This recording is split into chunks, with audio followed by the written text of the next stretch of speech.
everyone, it is a lovely morning in Ebonheart, looking at the High Fane and the Temple of Vivec, which at this point horrifies her. She wonders what monster is inside there.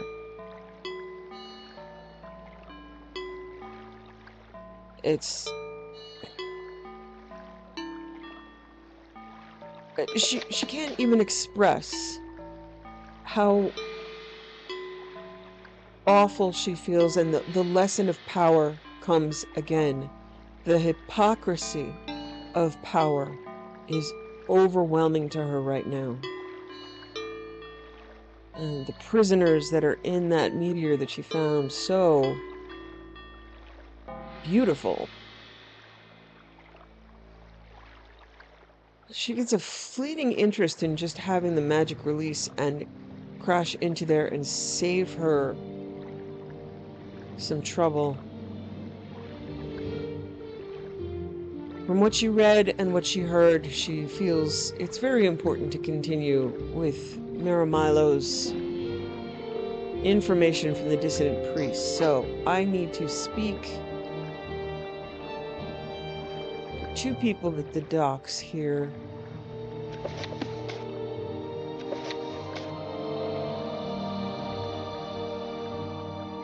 Okay, so when I get to Holomayan, I must speak to someone there. All right. Go ahead. Water's beautiful, though. I mean, come on, look at that. Okay, right now she believes in water and little sea monsters. And she knows little sea monsters grow up to be big ski monsters and scare things, but she hopes if it stays in the bowl, it'll be fine. Which she understands it's limiting its potential, and it goes around and around and around. Oh, and by the way, she was worried about nobody being able to take care of her baby, so she gave a generous amount of money and instructions to a kind monk at the temple who agreed to help if she has not been there in a while. So she feels better Do about I know that. you? Were you thinking you might want to go fishing? I know a fine place. Excellent fishing. My friend Milo says it's her favorite fishing spot. You ready to go? Good. I'm ready to take you to Holomayan Yes. anytime you're ready to travel, and I'll be here to offer that service anytime you need it. I'm ready to take you to Holomayan anytime you're ready to travel.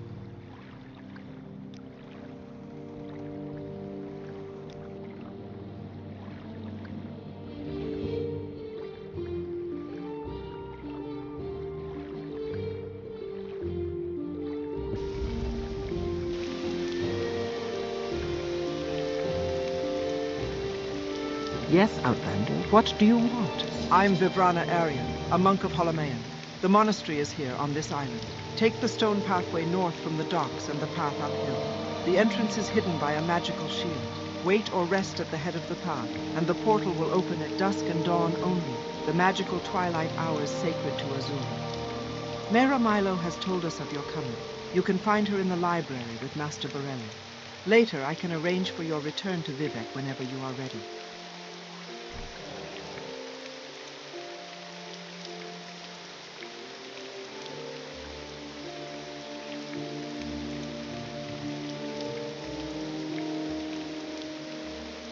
I think by sheer luck, she's here at the right time of day. The path might be open. And as always, there are always stupid rats in the world.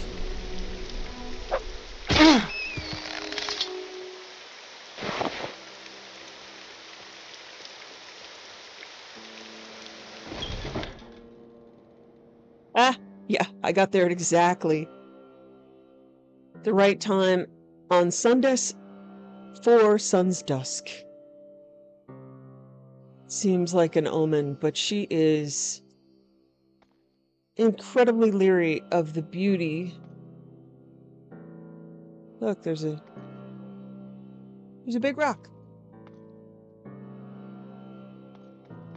Okay.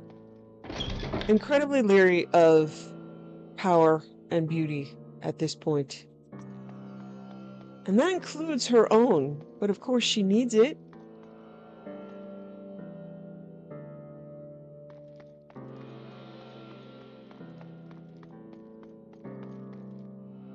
She's terrified of what she's about to learn.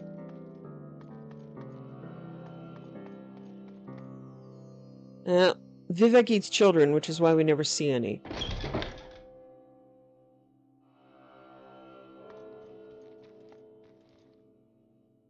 How wonderful.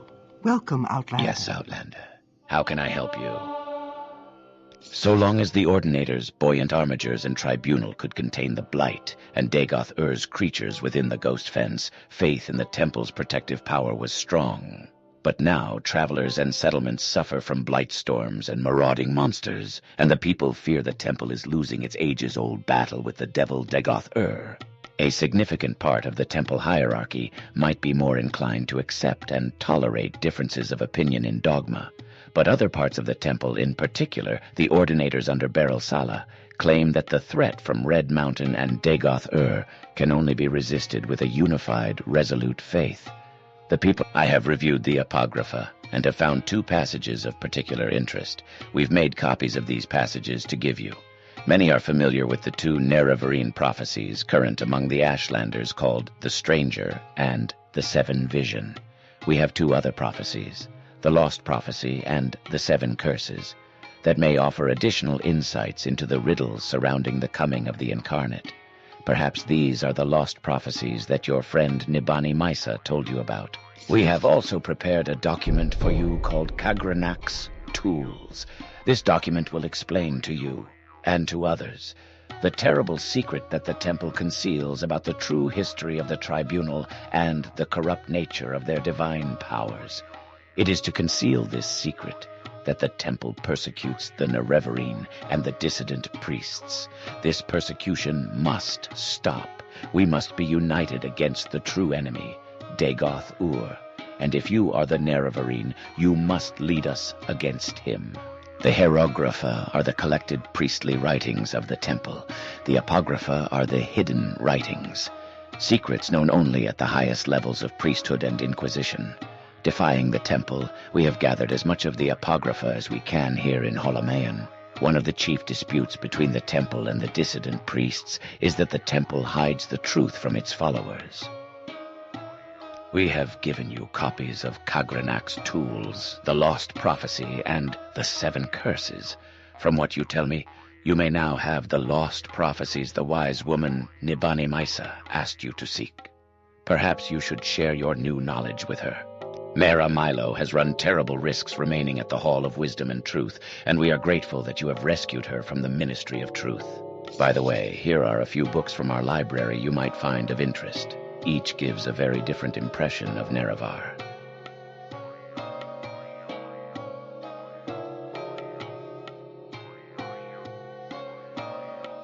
I hope you find the books useful. Our interest in the Nerevarine used to be a matter of principle, a willingness to consider the validity of mystical insights rejected by temple doctrine.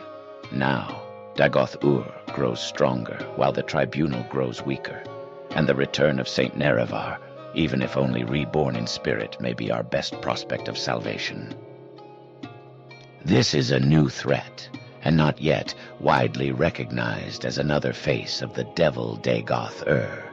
But it is clearly a sign of a coming crisis, and the temple may no longer be able to protect Morrowind. In such troubled times, the Dunmer may turn to the ancient pillars of faith, the ancestors and the Daedra, and especially to the prophetic visions granted by Lord Azura. Then they may look to the Nerevarine, Saint Nerevar Reborn, to lead them against the grim armies of Dagoth-Ur.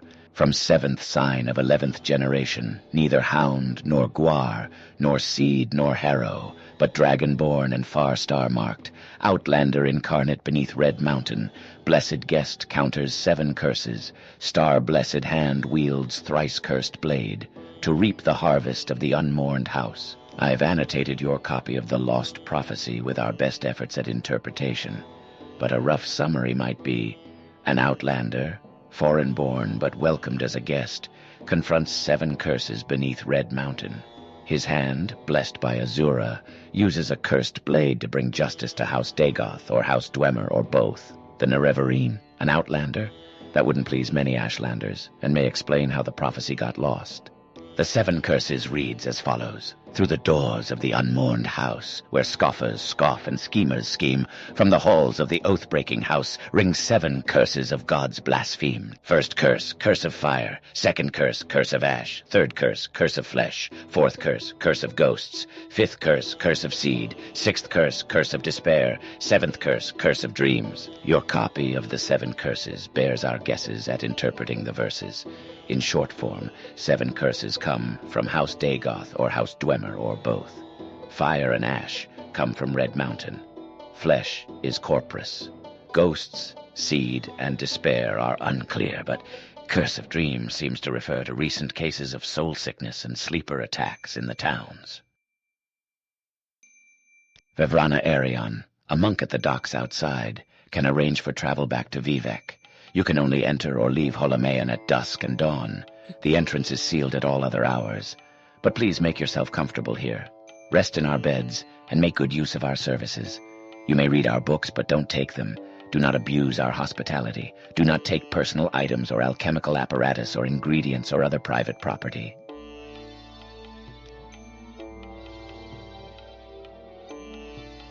Thank you for rescuing me. Now I'll stay here at Holomayan with Master Borello and assist him with the monastery's library. Caius has gone back to the Imperial City. He says he's been recalled. I wonder. I never know what he's thinking. I think he's involved in something secret, something dangerous. I was hoping he might help us. Now he's gone. I don't know what to think.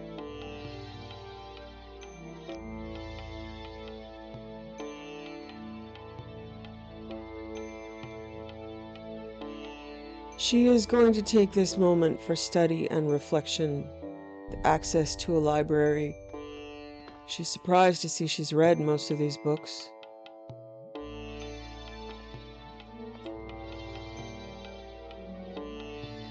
She's gathered much of the knowledge. She's proud of herself.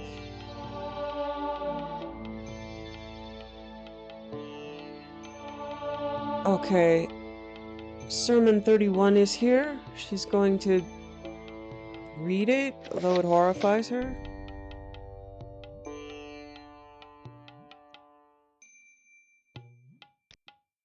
It really horrifies her. I mean, there's a new quality to all of this that she finds very hard to put into words. And she begins to fear that it's in the nature of men and myrrh to simply succumb to death and corruption. And that may be the truth that everyone is so afraid to face.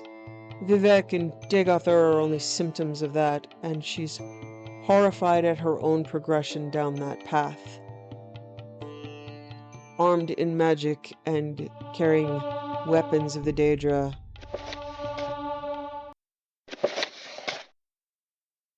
Many more years passed in Resdania, and the high priests of the Dwemer were almost ready to make war on the rulers of Veloth. The Hortator had become the husband of Ayem during this time, and the first saint of the Triune Way. Vivec had tired of fighting his sons and daughters, and so took a respite from trying to find them. The Hortator said to his wife, "Where is Vivec, my teacher? I love him still, though he grows cold. His lamentations, if I may call them that, have changed the skin of the whole country. He is hardly to be found anywhere in Veloth of late. The people grow dark because of it." And Ayem took mercy on her troubled husband, and told him that the sword of the Triune had been fighting minor monsters, stirred up by the Dwemer as they worked on their brass siege machines. She took the Hortator inside her, and showed him where his master was.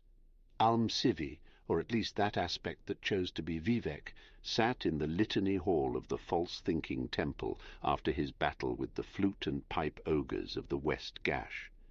He began writing again in his Book of Hours. He had to put on his water face first. That way he could separate the bronze of the old temple from the blue of the new, and write with happiness. Second, he had to take another feather from the big moon, further rendering it dead. That way he could write about mortals with truth. Third, he recalled the pomegranate banquet, where he was forced to marry to Molag Bal with wet scriptures to cement his likeness as Mephala and write with black hands. He wrote, "The last time I heard his voice, showing the slightest sign of impatience, I learned to control myself and submit to the will of others. Afterwards, I dared to take on the sacred fire and realized there was no equilibrium with the Iti Ada. They were liars, lost roots, and the most I can do is to be an interpreter into the rationale. Even that fails the needs of the people. I sit on the mercy seat and pass judgment, the waking state, and the phase aspect of the innate urge. Only here can I doubt in this book, written in water, broadened to include evil." Then Vivec threw his ink on this passage to cover it up for the lay reader, and wrote instead, "Find me in the blackened paper, unarmored, in final scenery. Truth is like my husband, instructed to smash, filled with procedure and noise, hammering, weighty heaviness made schematic, lessons learned only by a mace. Let those that hear me then be buffeted, and let some die in the ash from the striking. Let those that find him murdered by illumination, pummeled like a traitorous house. Because if an hour is golden, then immortal, I am a secret code. I am the partaker of the doom drum, chosen of all those that dwell in the middle world to wear this crown, which reverberates with truth, and I am the mangling Messiah. The ending of the words is Almsivi."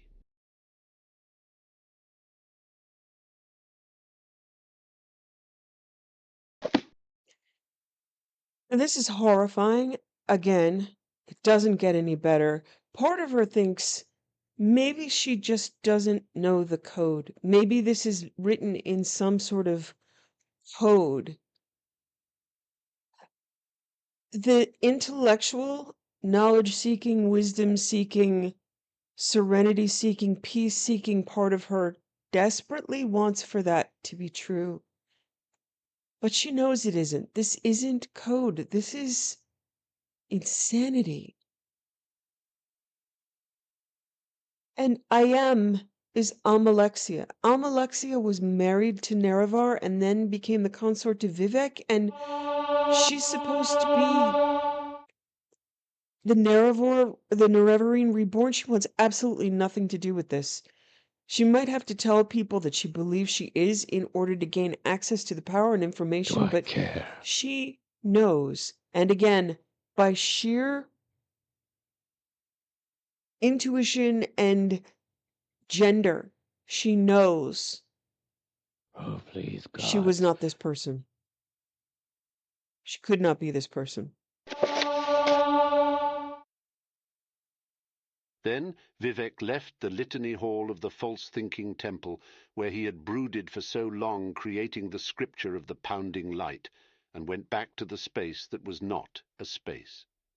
From the provisional house he looked into the middle world to find the seventh monster, called Lie Rock. Lie Rock was born of Vivec's second aperture, and was thrown out of the pomegranate banquet by a member of the Sweeps, another forgotten guild. The Sweep did not take it for the monster that it was, and so he did not expect it to fly from his hand and into the heavens. I am born of golden wisdom and powers that should have forever been unalike. With this nature I am invited into the hidden heaven, by which he meant the scaled blanket, made of knot stars, whose number is 13. Lyrock became full of foolishness, haggling with the void ghost who hides in the religions of all men. The void ghost said, "Stay with me a full 100 years, and I will give you a power that no divinity will dare disobey." But before the 100 years was up, Vivec was already looking for Lyrock, and found him. "Stupid stone," Vivec said. "To hide in the scaled blanket is to make a mark on nothing. His bargains are only for ruling kings." So Vivec sent the Hortator to the heavens to shave Lyrock asunder by the named axe. Nerevar made peace with the South Pole Star of thieving, and the North Pole Star of warriors, and the Third Pole Star, which existed only in the ether, which was governed by the apprentice of Magnus the Sun. They gave him leave to wander among their charges, and gave him red sight by which to find Lie Rock in the hidden heaven. By chance, Nerevar met the void ghost first, who told him that he was in the wrong place, to which the Hortator said, "Me or you," and the void ghost said both. This sermon does not tell what else was said between these masters. Lyrock, however, used the confusion to launch his own attack on the city god, Vivec. He was hastened by all three of the Black Guardians, who wanted him swiftly gone, though they meant no hostility to the Lord of the Middle Air. The citizenry of Vivec screamed as they saw a shooting star come down out of the sky-hole like a toll road of hell. But Vivec merely raised his hand and froze Lyrock just above the city, and then he pierced the monster with muatra. The practice of piercing the second aperture is now forbidden. When Nerevar returned, he saw the frozen comet above his lord's city. He asked whether or not Vivec wanted it removed. "I would have done so myself if I wanted, silly Hortator. I shall keep it there with its last intention intact, so that if the love of the people of this city for me ever disappear, so shall the power that holds back their destruction." Nerevar said, "Love is under your will only." Vivec smiled and told the Hortator that he had become a minister of truth. The ending of the words is Almsivi. She pauses on that horrifying paragraph. I shall keep it there with its last intention intact, so that if the love of the people of the city for me ever disappears, so shall the power that holds back its destruction. So it's there to remind people to love Vivec or else they die.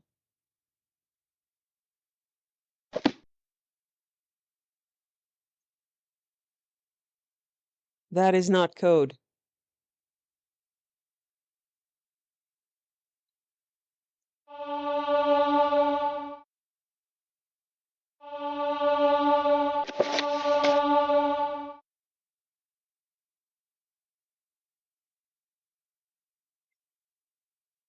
The Secret Song of Wolfhearth Ash King. The Truth at Red Mountain. The heart of Shor was in Resdain, as Dagoth had promised. As Shor's army approached the westernmost bank of the inner sea, they stared across at Red Mountain, where the Dwemer armies had gathered.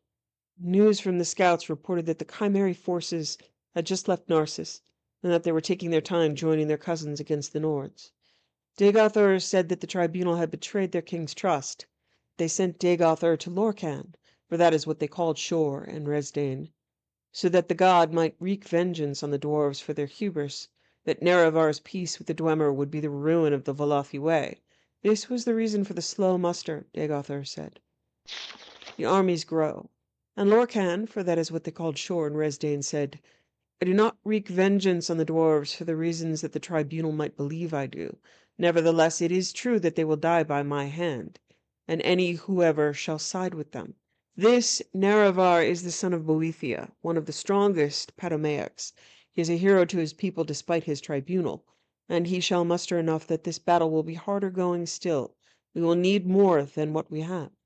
And so Dagoth, who wanted the dwarves as dead as the tribunal did, went to Kogaran and summoned his house Chapthil, his nixhounds, his wizards, archers, his stolen men of brass. And the Ash King, Wolfhearth, hoary Ysmir, went and made peace with the orcs in spite of his Nordic blood, and they brought many warriors, but no wizards at all. Many Nords could not bring themselves to ally with their traditional enemies, even in the face of Red Mountain. They were close to desertion. Then Wolfhearth said, Don't you see where you really are? Don't you know who Shor really is? Don't you know what this war is? And they looked from the king to the god to the devils and orcs, and some knew, really knew. And they are the ones that stayed. The Doom Drum. Nerevar carried Keening, a dagger made from the sound of the shadow of the moons. His champions were Dumak Dwarf King, who carried a hammer of divine mass, and Alandro Sul, who was the immortal son of Azura, and wore the Wraith Mail. They met Lorkhan at the last battle of Red Mountain. Lorkhan had his heart again, but he had long been from it, and he needed time. Wolfhearth met Sul, but could not strike him, and he fell from grievous wounds, but not before shouting Sul blind. Dagoth met Dumak and slew him, but not before Sunder struck his lord's heart. Nerevar turned away from Lorkhan, and struck down Dagoth in rage, but he took a mortal wound from Lorcan in turn. But Nerevar feigned the death that was coming early, and so struck Lorcan with surprise on his side. The heart had been made solid by Sunder's tuning blow, and Keening could now cut it out. And it was cut out, and Lorcan was defeated, and the whole ordeal was thought over.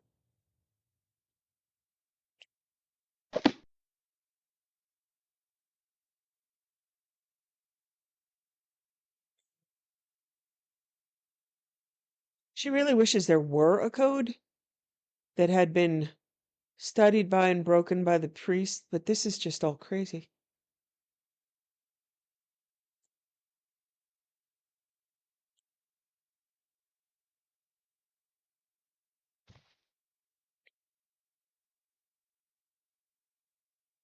She sits for a moment on the cushions,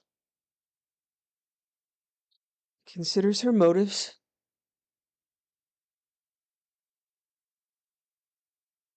and comes up blank, really. She doesn't know what she's doing. She doesn't know why she's doing it.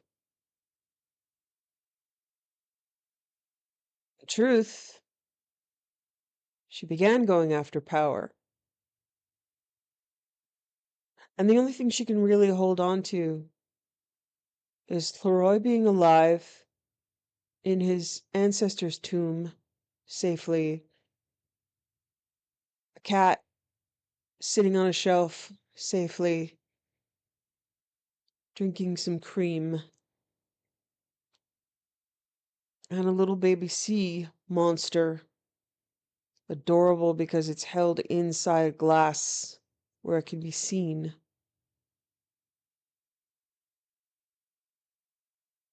And that's who she's fighting for.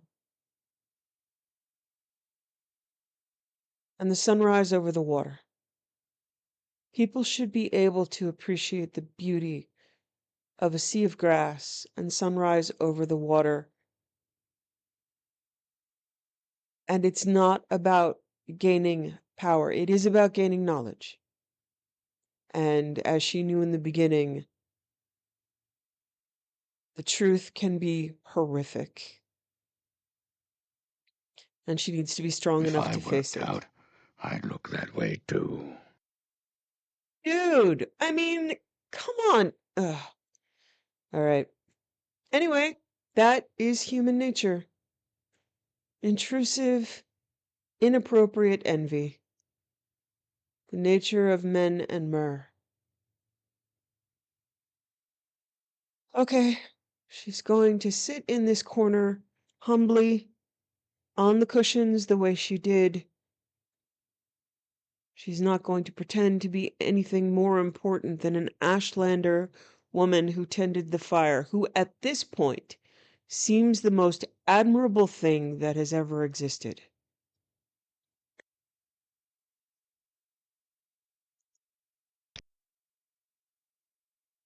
All right, I'm going to read what was given to me by the priest while I'm here. If they've already been described to me, so he read the 7 truths and the 7 curses, I don't need to reread those. The Real Nerevar, a Telvanni retainer's informal history of Nerevar. This Telvanni retainer's informal history of Nerevar lists no sources. When the Dunmer followed Veloth to Morrowind, they were many warring clans, with no law or leader in common. One Dunmer warlord, Nerevar, had the ambition to rule all the Dunmer. In that time, House Dwemer were great enchanters, so Nerevar went in secret to a Dwemer smith and asked for an enchanted ring that would help him. The ring gave its wearer great powers of persuasion. For safety, it was enchanted to instantly kill anyone who wore it except Nerevar. The ring was called Moon and Star, and it helped Nerevar unite the various clans into the First Council. Later, however, disputes over religion divided the council, with House Dwemer and House Dagoth on one side, and all the other houses on the other. Dwemer and Dagoth invited Orc and Nord clans as allies, and held northwest Morrowind, while Nerevar mustered the other houses and nomad tribes, and marched to meet the Dwemer-Dagoth Westerner forces. The armies met at Red Mountain, a Dwemer stronghold.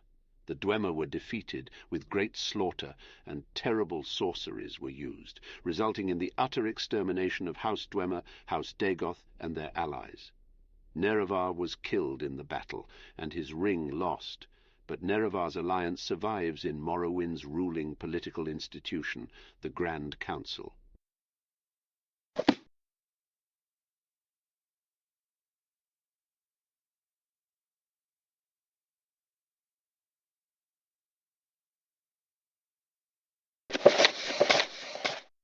This is a selection from a series of monographs by various imperial scholars on Ashlanders legends. In ancient days, the Deep Elves and a great host of outlanders from the west came to steal the land of the Dunmer. In that time, Nerevar was the great Khan and war leader of the house people, but he honored the ancient spirits and the tribal law and became as one of us. So, when Nerevar pledged upon his great ring of the ancestors, one clan under moon and star, to honor the ways of the spirits and rights of the land, all the tribes joined the house people to fight a great battle at Red Mountain. Though many Dunmer tribesmen and housemen died at Red Mountain, the Dwemer were defeated, their kings slain, and their evil magics destroyed, and the outlanders driven from the land. But after this great victory, the power-hungry Khans of the great houses slew Nerevar in secret, and setting themselves up as gods, neglected Nerevar's promises to the tribes. Nerevar himself was murdered by the very unprotection of the tribunal. Azura cursed them, but it is said that Nerevar will come again with his ring and cast down the false gods, and by the power of his ring will make good his promises to the tribes to honor the spirits and drive the outsiders from the land. Again, his ring, his, all over the page, his.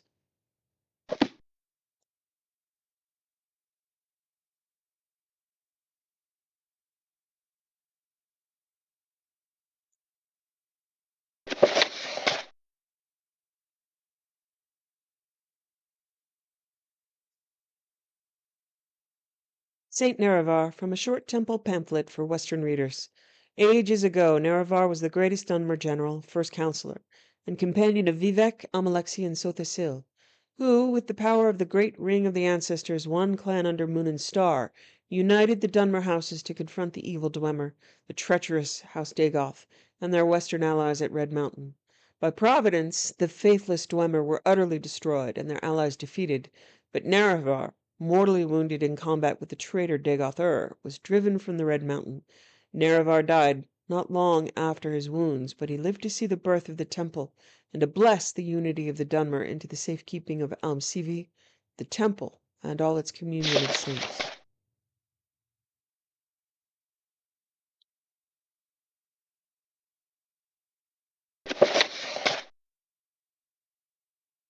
Cagranac's tools, summarized from the Apocrypha by Gilvas Borello, abbot of Holomayan, and various of the Dissident Priests. Beneath Red Mountain, Dwemer miners discovered a great magical stone. By diverse methods, Lord Cagranach, high priest of the magecraft of the ancient Dwemer, determined that this magical stone was the heart of the god Lorcan, cast here in the Dawn Era as a punishment for his mischief in creating the mortal world. Determined to use its divine powers to create a new god for the exclusive benefit of the Dwemer, Cagranach forged 3 great enchanted artifacts, which are called Cagranach's tools. Wraithguard is an enchanted gauntlet to protect its wearer from destruction while tapping the heart's power. Sunder is an enchanted hammer to strike the heart and produce the exact volume and quality of power desired. Keening is an enchanted blade that is used to flay and focus the power that rises from the heart. When Cagranach used these tools on the heart in the Battle of Red Mountain, no one knows what happened, but the Dwemer race disappeared entirely from the mortal world. Lord Nerevar and Lord Dagoth retrieved these tools and didn't know what to do with them. Nerevar asked Dagoth to guard the tools when he went to consult with his counselors, Vivec, Amalexi, and Sothasil. He left and spoke with the 3 counselors, and they decided to return together to Red Mountain to decide what to do. So I believe from what else she has read, Nerevar did not just speak to the tribunal, who weren't the tribunal quite yet. He spoke to And they spoke to Azura, who said, "Don't do it." And Nerevar agreed with Azura, and the tribunal did not. So that's more context. But while Nerevar was gone, Dagoth was tempted and confused by the power of the tools. When Nerevar and the counselors arrived, he refused to give up the tools, claiming he had sworn to Nerevar to protect them. Then Dagoth fought with Nerevar and the counselors, was mortally wounded and driven off, and the tools were recovered. Then Nerevar and his counselors decided to take the tools for safekeeping. They all swore a great oath never to use the tools. Right, they swore it to Azura, I believe. But after Nerevar's death, Vivec, Almalexi, and Sotasil yielded to temptation. They took these tools themselves and went to Lorkhan's heart, buried beneath Red Mountain, and gave themselves divine powers. But Dagoth had not died yet. At that moment is when Azura cursed them.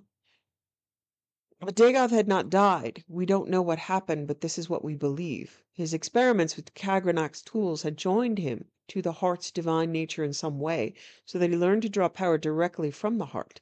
We conjecture that Dagoth driven by anger and greed, used the heart without caution or restraint, and as a result, he's become terribly powerful and terribly mad. But the tribunal showed great care and restraint in their use of the tools, so they were not driven mad, and they did many good things. Nonetheless, the tribunal too appears to have been corrupted by the heart's power, though more subtly. Kagranak's tools are cursed. Stealing power from the heart of a god is a terrible folly, and fated to disaster. The tribunal is losing its battle to control the power of the heart. They're sustained by the same tainted power that drives Dagoth mad. They grow weak and cannot protect us from Dagoth but even if they could, would we be wise to worship gods such as these?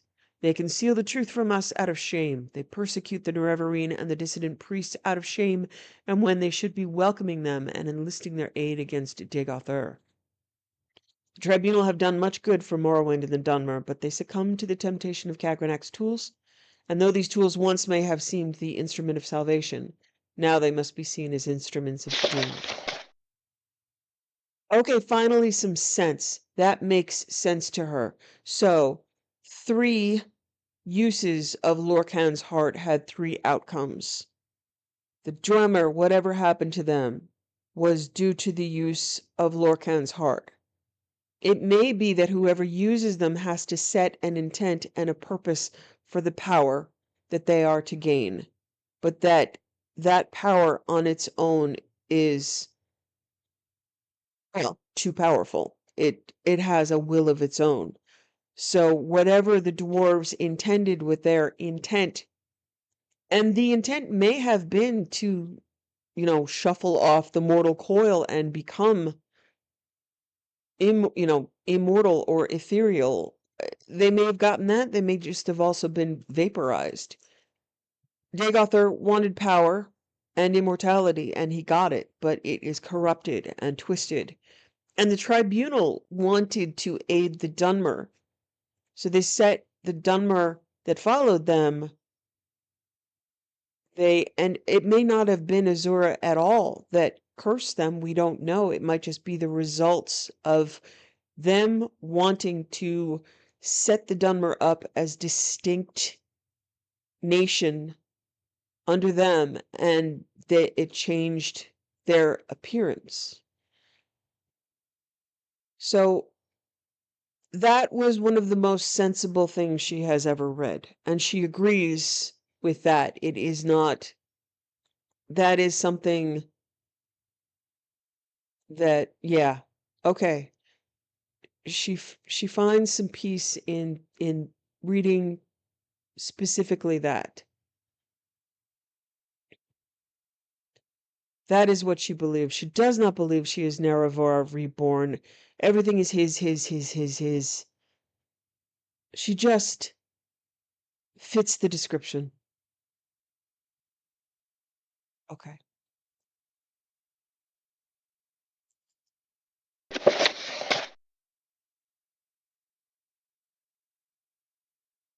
Okay, so he read, let's read the notes. The Lost Prophecy from the Apocrypha of the Dissident Priests, annotated by Gilvas Barello, Abbot of Holamayan.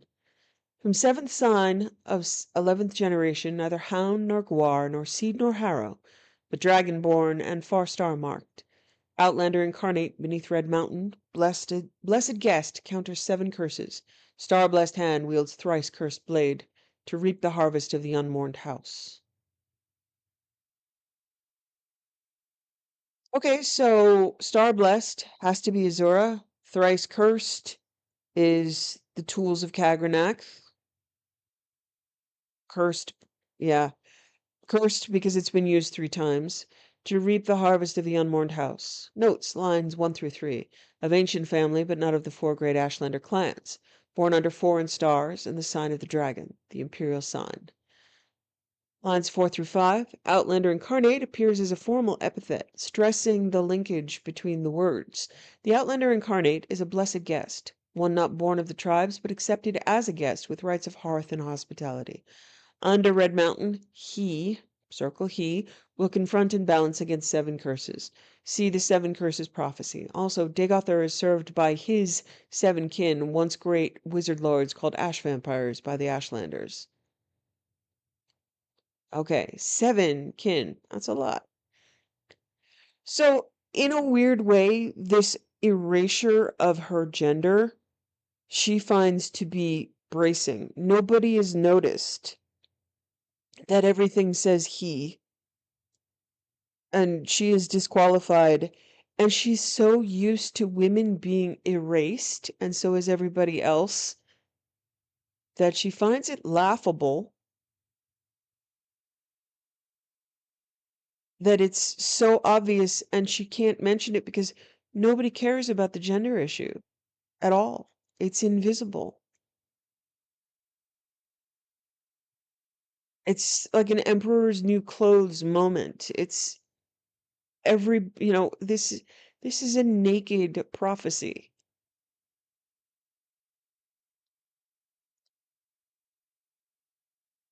Thrice cursed blade may refer to a weapon called keening, associated in certain legends with the Battle of Red Mountain, and Dwemer Craft Lord Kagrenac. Reap the harvest is a reference to the proverb, you harvest from the seeds you plant, which means you get what your labors deserve, in both a positive sense of reward and a negative sense of punishment. The unmourned house could be either or both of the great houses of the Dunmer, House Dwemer and House Dagoth. Okay. All right. See the 7 curses again, because it does seem relevant. From the Apocrypha of the Dissident Priests, annotated by Gilvas Borello, Abbot of Holamayan. Through the doors of the unmourned house, where scoffers cough. Okay, so the unmourned house is definitely 6th house. Scoffers scoff and schemers scheme. From the halls of the oath-breaking house ring 7 curses of gods blasphemed. Okay, fire, ash, flesh, ghosts, seed, despair, and dreams. 1 through 3. Ambiguous may refer to the impiety of the god-mocking House Dwemer, or the treacherous diplomacy of the subtle House Dagoth, or both. Considering House Dwemer is gone, it's Dagoth. House Dagoth, however, was reviled as oath-breaking for its treachery at Red Mountain. It may, however, refer to unspecified broken oaths of peace between Lord Nerevar and Lord Dumac, founders of the Great Council. Nerevar and Dumac were loyal friends until the disagreements between the Dwemer and the other great houses broke out in open conflict. Line 4. The Dwemer were the mockers and profaners of the divine. Lines 5 through 6. The curses of fire and ash would come from Red Mountain, where Dagothar rules. They were the earliest reported threats from Red Mountain. Curse of flesh suggests blight diseases, especially corpus. The fire and ash storms preceded the threats of blight and corpus. Line 8 through 10. Obscure may refer to as yet unrecognized threats from Dagothar. So 8 through 10, as they said,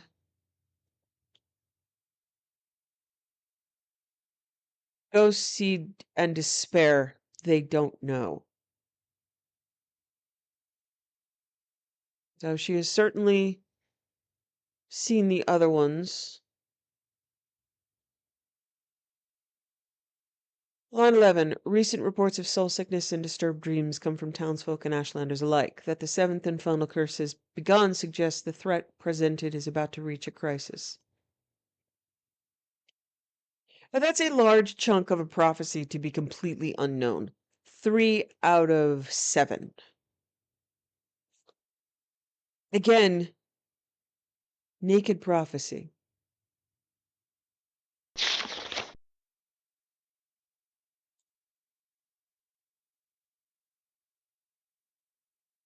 Okay, she is educated. It's horrifying. She bids them good health, looks at the statue of Azora and is more horrified. Where is that slave? Looks at the safety and the books and thanks them one more time, formally, and leaves.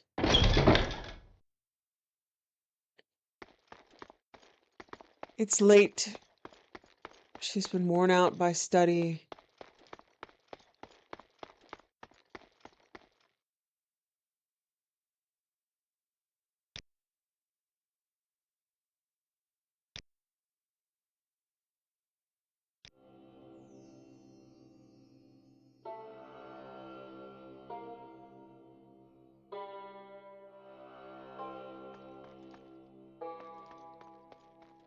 She's going to try to find a bed.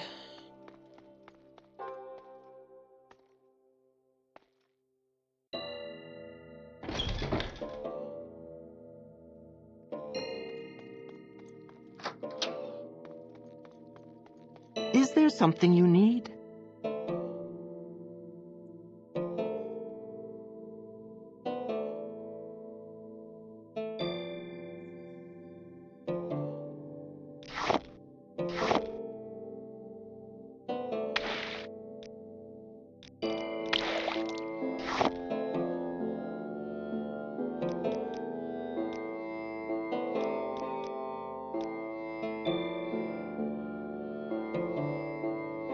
That should put her in a place where she can leave. Yeah.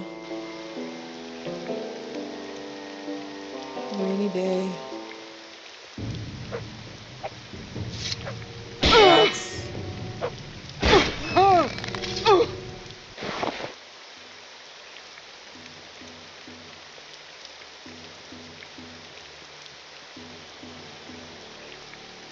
She was raised by the Mabagash, so she knows women are not superior in any way. She's not going to fool herself that what the world really needs is a woman Nerevar, and that it's all planned. That's ridiculous.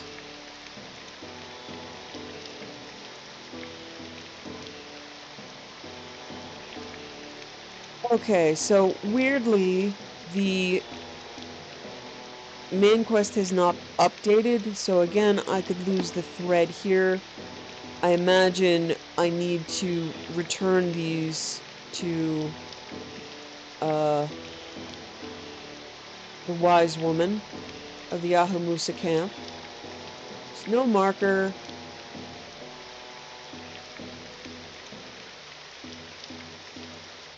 But they did tell you. And she did tell you. The scent of this place is completely overwhelming. Takes a moment to look. What is this? Oh, they're skulls. Oh, okay, they're not herbs. She was thinking maybe garlic. Okay. All right. She's not going to be... All This right. one Never mind the honors scent of us. this place. Sorry. Please. No. Speak. Why do you trouble us, Outlander? We have nothing worth taking. Why don't you leave us alone? Okay. It wasn't her. Sorry. Sorry. Have a nice day with your skulls. Oh. My God, people ruin things. I'm trying to have a moment here. She takes a moment to laugh. She got the wrong place on the wrong herb, and yeah, okay. Was it the...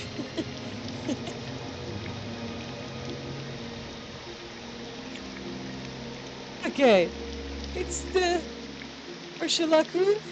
Oh, she's just gonna try all the wise women. She's now experiencing a giggle fit.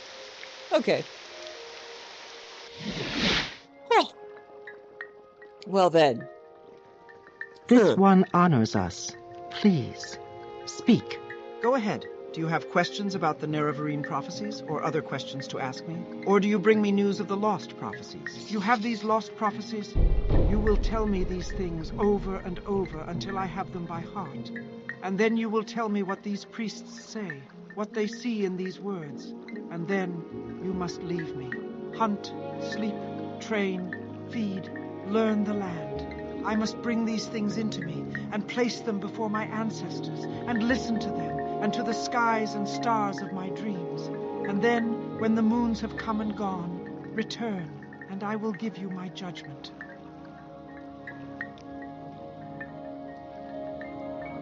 Okay. Yep, everybody's got the skulls, so she's not sleeping here. This is a roleplay moment, but I'm just gonna go ahead. She can give me her judgment. Imagine we spent a great amount of time where I set up a separate yurt, did a lot of sleeping, we spoke, I prepared tea, roasted mushrooms, refused to eat meat, became offended by skulls, wouldn't sleep underneath them, and got sick of this woman and her attitude. I am ready to give you my judgment. The ancestors and stars have given me clear signs. The lost prophecies leave no doubt. The incarnate shall be an outlander. You, blessed by Azura, must lift the 7 curses of Dagoth-Ur. Prophecy has shown the 7 steps of the Nerevarine's path, and I have been chosen as your guide for each step on that path. I will read the signs and show you the way. It is time for you to walk the path of the 7 visions and pass the 7 trials of the 7 visions. You are born on a certain day to uncertain parents, so you have passed the first trial. My dreams show me that you also fulfill the 2nd trial, that neither blight nor age can harm him. The curse of flesh before him flies. I have read the signs, but I cannot understand. Can you explain this to me? Tell how I got corpus disease and was cured. That you have overcome the curse of flesh is strange enough, but that it should protect you from blight and age is past belief. Yet the signs of my dreams are clear. You have passed the 2nd trial, but the 3rd trial is unfulfilled. The mystery of the 3rd trial is not my secret to share. Go to Sul-Matul, the guardian of our cult, and he shall tell you of the 3rd trial. When you have fulfilled the 3rd trial, return to me for guidance on your next steps on the path of the Nerevarine. Ask her again about the dreams. She'll probably give the same answer, but it's in blue. This is a strange dream indeed. The Sharmat Dagoth-Ur speaks to you in the voice of prophecy. He curses the 3 betrayers, the 3 false gods, Vivec, Almalexia, Sothasil. He calls you to drive the Outlanders from Morrowind. This is a very strong dream, very cunning, a dream to stir hearts. This is a very good lie. He called you Nerevar, and the dream of the Nerevarine is very strong and very dangerous for you and for all my people. She believes her on that the dream is a lie. She believes in the prophecy, but she will say the dream is a lie, and included in that dream is Dagoth-Ur calling her Nerevar.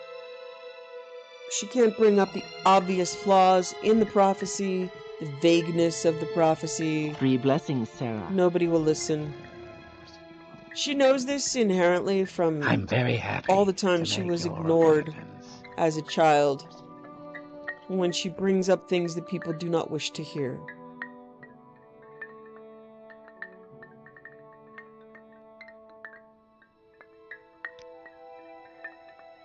And with power, people may be willing to listen.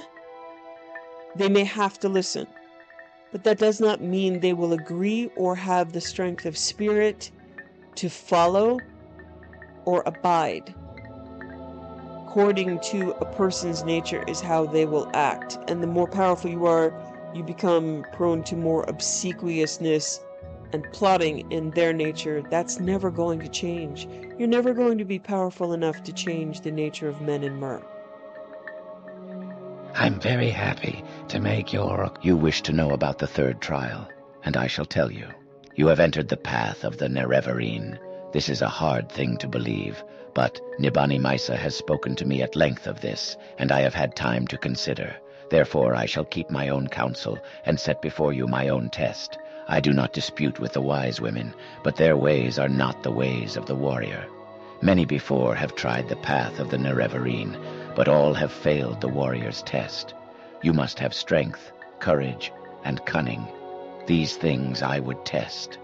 Nearby lies Kogorun, the ancient halls of the Forgotten House, House Dagoth. In recent time, creatures of the blight have come to dwell there. I myself went there with some brave hunters and came back again, but it was a bad place, and I am not ashamed to say I was afraid, for myself and my men. If you would have from me the secret of the third trial, the caverns dark where Azura's eye sees, you will first bring to me 3 tokens from dark Kogorun. The first token is corpus weepings from a corpus beast, to show that you are proof against the disease's corruption. The second token is a cup with the mark of House Dagoth, for I have myself seen such cups there, and will know you have seen with your eyes what I have seen with mine. The third token is the shadow shield, which lies on the tomb of Dagoth Morin, in the lava tunnels deep beneath ruined Kogorun. Bring these things to me, and then I will tell you the secret of the third test. Kogorun was an ancient Dunmer stronghold. Here, let me mark it on your map. Go by day, in good weather, or you may miss your way.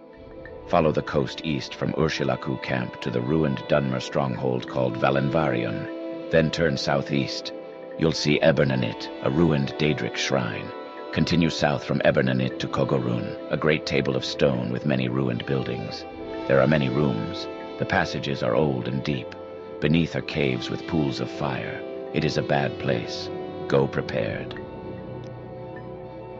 Okay, so Kogorun is huge. It probably takes about an hour and a half to 2 hours to really explore the place. I do have map markers, and I have done it before, but I'm not going to try it right now. I am going to do other things and let that loop around. Flatter me with your attention. She needs to think. Okay, so we have main quest. Boy, the list is getting shorter. Let's see. 12% of global progress. So we're slowing down in being able to accomplish percentages.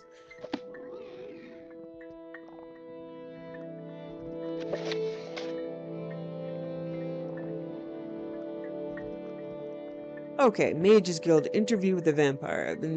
It's been some time since I delivered the vampire's answers to Renosa Orals. A visit to the Mages Guild in Akmora might be in order.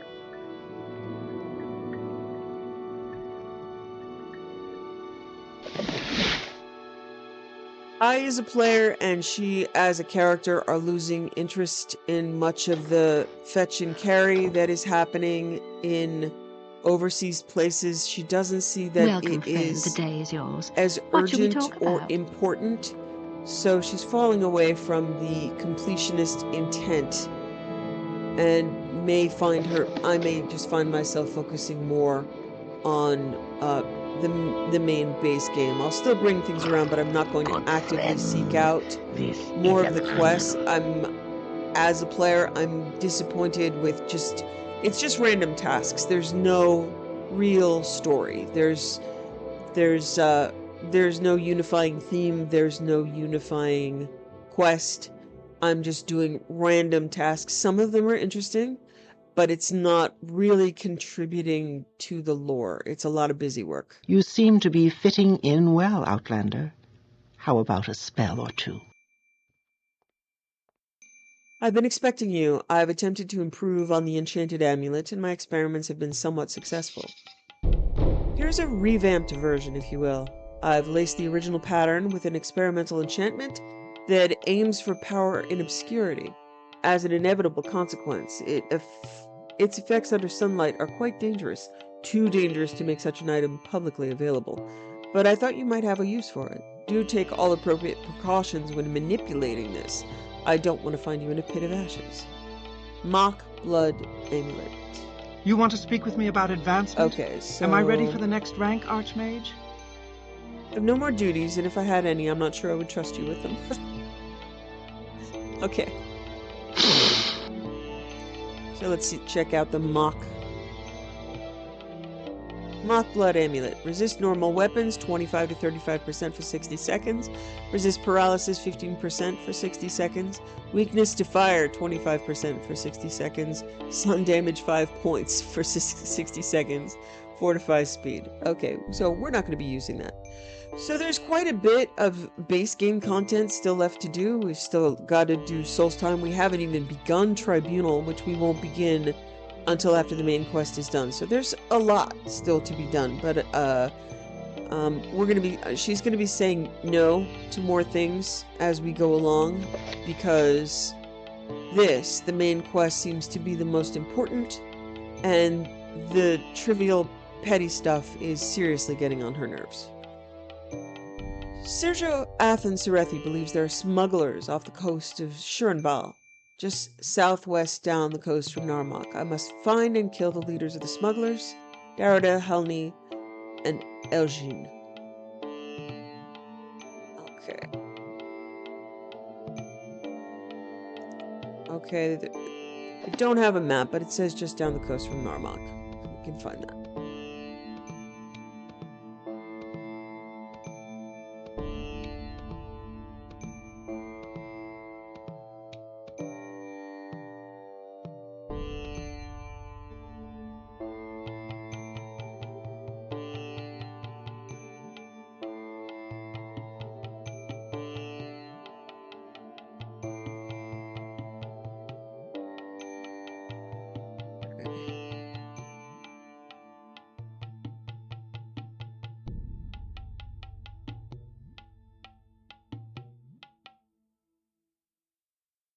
There's Abernanit.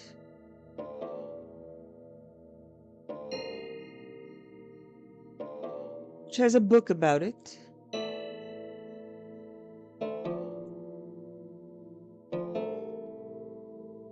I remember having trouble finding this before, too. Okay. Narmak.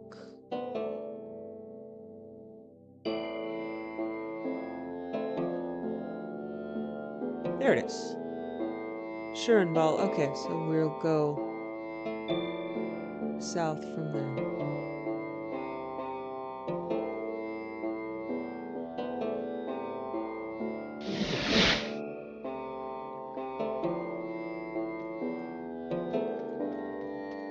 Is there something I can do for you? Greetings, my name is Antura Drethos. Do you have business in Narmak? Perhaps I could persuade you to run a little errand. I'd offer you proper compensation, of course. It's actually more than a little errand. I've come all the way here from the mainland to find out about my ancestors. Not much is left of my kin. In fact, as far as I know, I'm the last member of the Drethos family. We were once a household name, very rich and powerful, but all of that is long gone. Now it's just me, and I fear that when I leave this world, the Drethos name will truly be forgotten for all eternity. I crave for some sort of connection to my past, however distant it may be. There's an old ancestral tomb not too far from this village.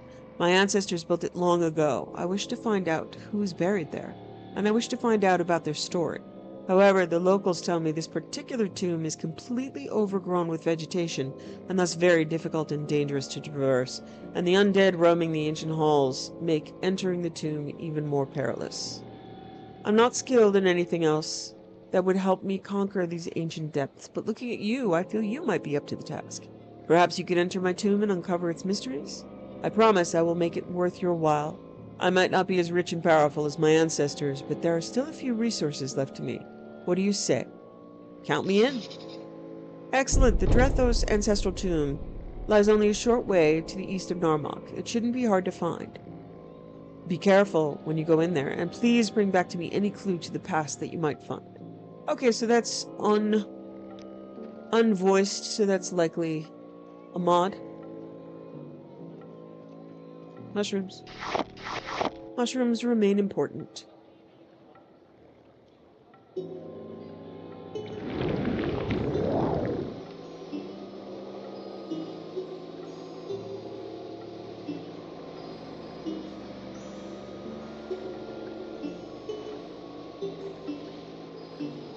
Last niche dagger in this tree.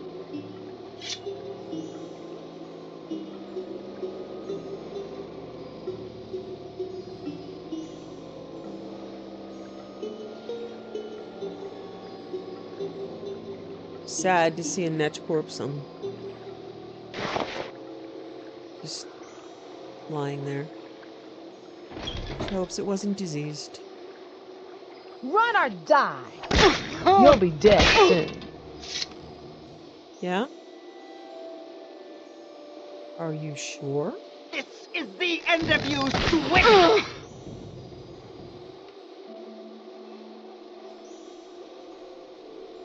Now you die! You will die!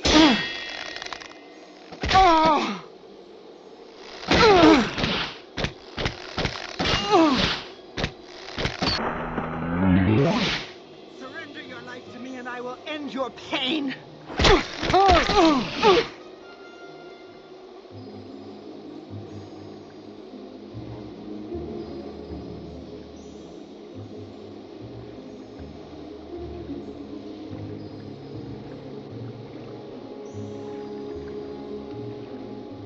It's about time I had some fun! Ah!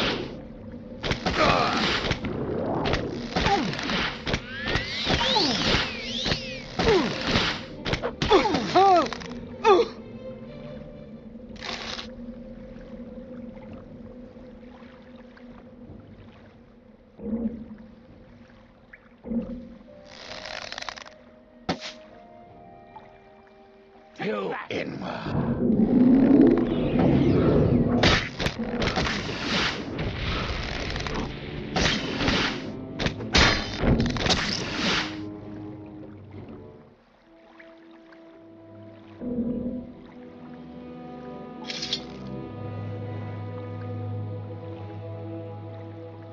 Okay, there's quite a bit of stuff here.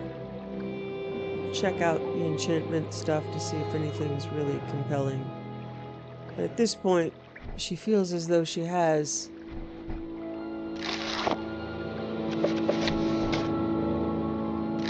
what she needs.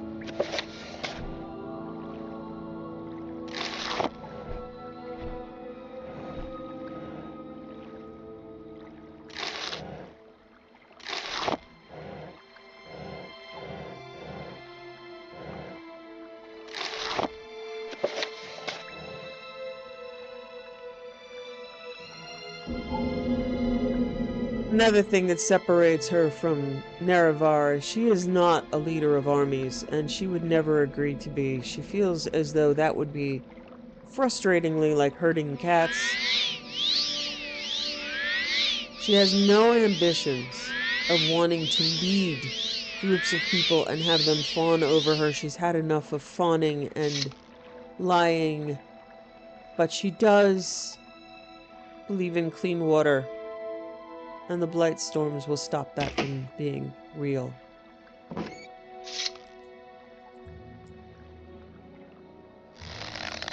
You won't escape me that easily.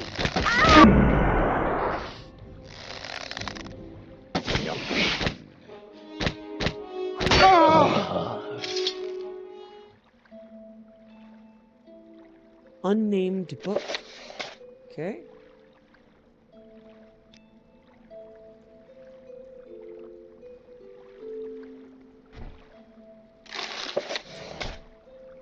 Her curiosity is still intact, despite the horror of the knowledge she has sought out. She sought it out. It's true.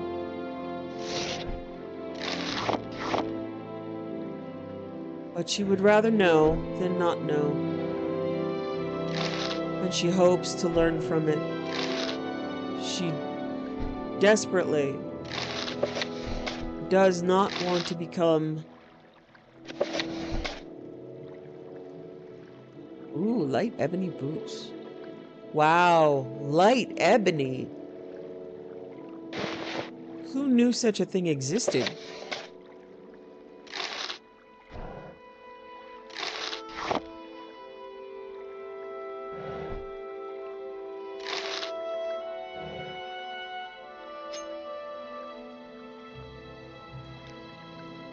She's gathered that there have been any number of Nerevarines before her,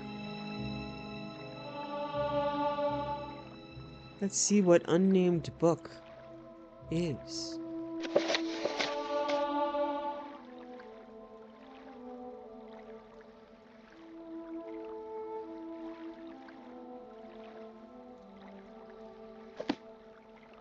Okay. It's got words. So she'll read that later.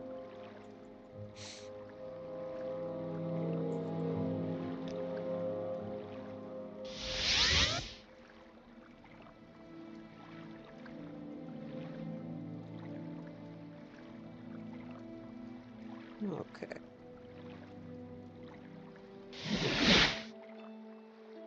What an unexpected surprise.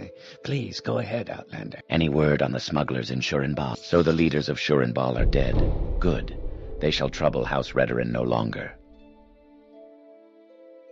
Arethan Mandus, once a great noble of House Redoran, now claims to be the Lord of West Gash, and is demanding tribute from travelers on the road to Margan. I need someone to stop the Mad Lord Arethan Mandus.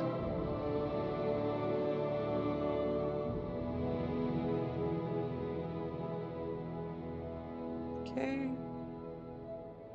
You have an excellent reputation, but you do not meet our requirements.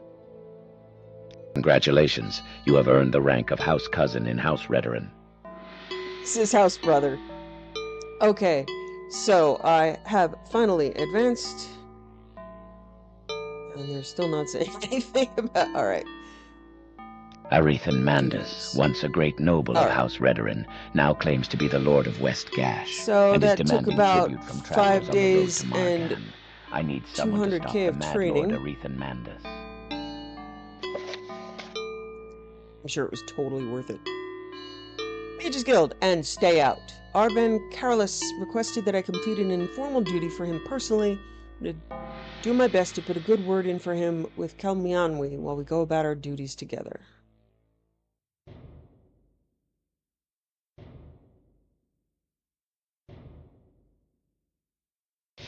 She is polite.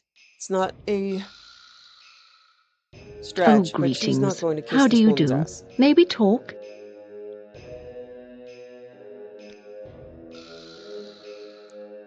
What about him? He's doing a fantastic job at running the Carrick branch, wouldn't you agree? He certainly seems diligent and clearly cares about the welfare of his guildmates, an admirable quality in a leader. I suppose you're right. He may go far in the guild one day. I appreciate your feedback. Let's carry on with the task at hand, shall we? Alright, we are going to Kingfisher Cave. I understand we're tasked with remedying the goblin problem in Kingfisher Cave together. I'm eager to see more of what Stirk has to offer beyond this town walls. Once we've eliminated the goblins, I need you to summon the Auroran. After that, I'll stay behind to bind it to Mundus permanently. Let me know when you're ready to set off and we can travel together.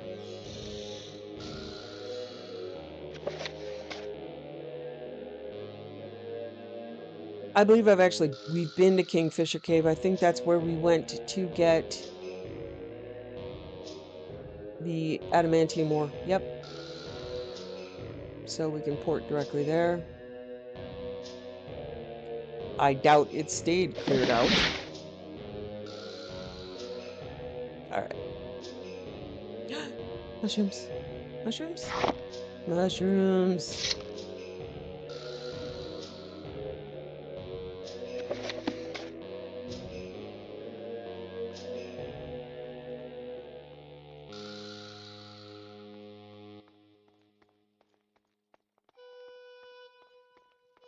Oh, maybe they are cleared out. Interesting. Yep, gates open. Yep, mushrooms are still picked. Okay.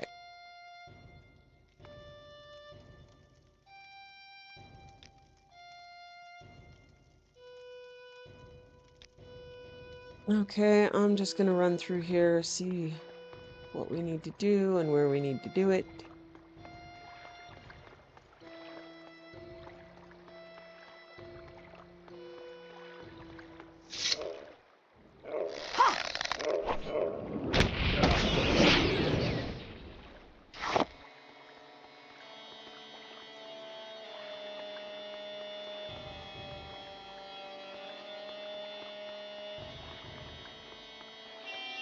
Okay, my athletics, I bumped up quite a bit, so I am booking.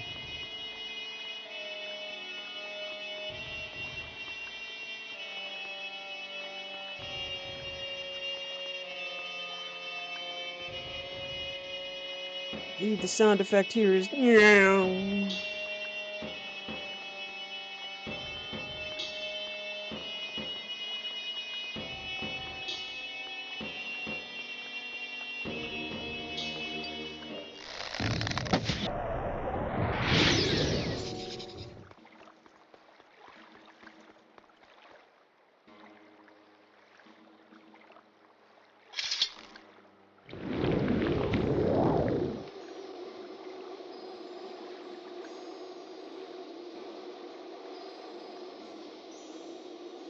Okay.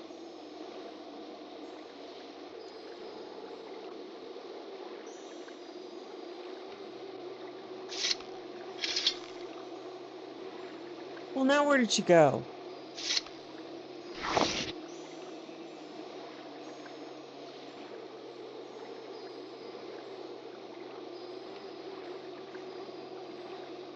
Right. The last goblin's been slain.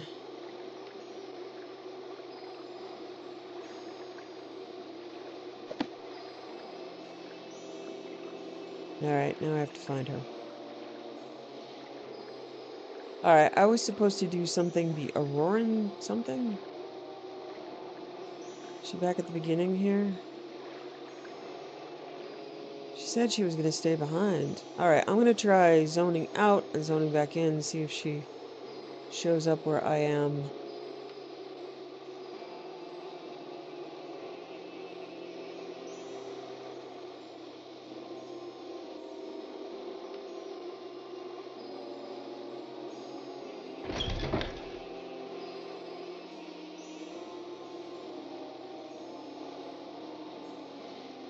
Woo, bright day. Come on. Okay.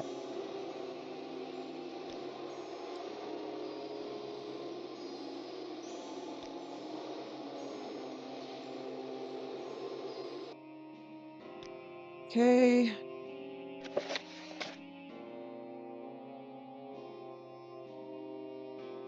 Finally summon an Auroran with the scroll provided by Artavan. Alright.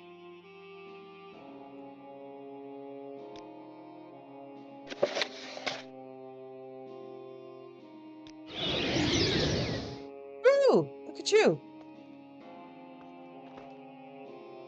You look cool. An honor, to be sure. Excellent work. Now that the Daedra's summoned, I'll stay here to bind it in the cave's guardian. You can report back to Artavan on our success here today. I'll return to Karak on my own when I'm done. See you later. That looks cool. Okay.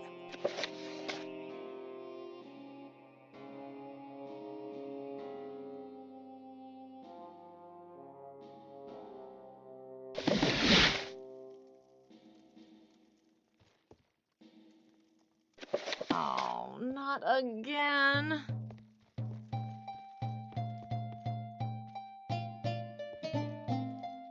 Greetings to you.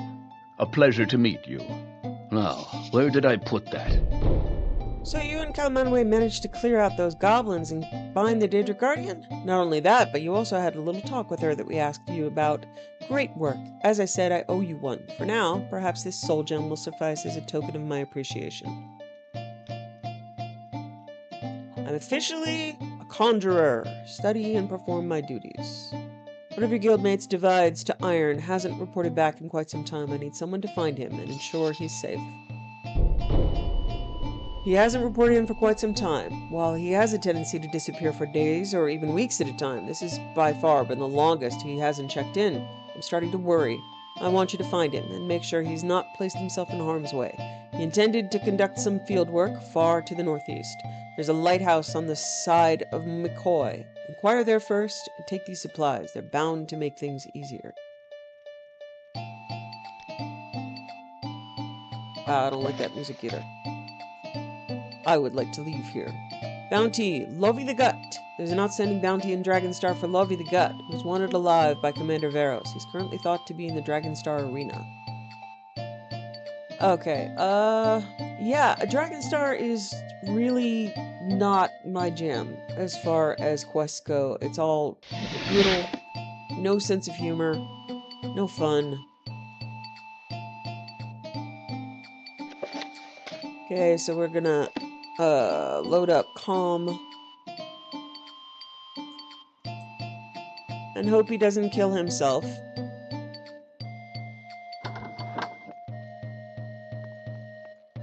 By hitting Today me. is your lucky day, so Because let's we've hear learned it. something Do about you need Dragonstar. something? I All they take do it is you want hit. something. Well, what is it? Bounty! You too, friend? Why should I submit to the Imperial Justice? The Jarl won't let anything happen to you. Let's talk to Veros and sort this out. Huh? Alright. You are the most reasonable person I have met in Dragonstar, my friend. Okay.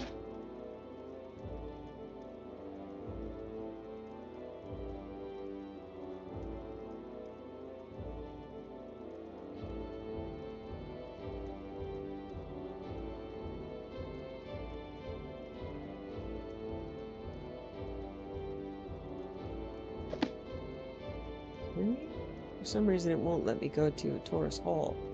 Oh, cool. Nice.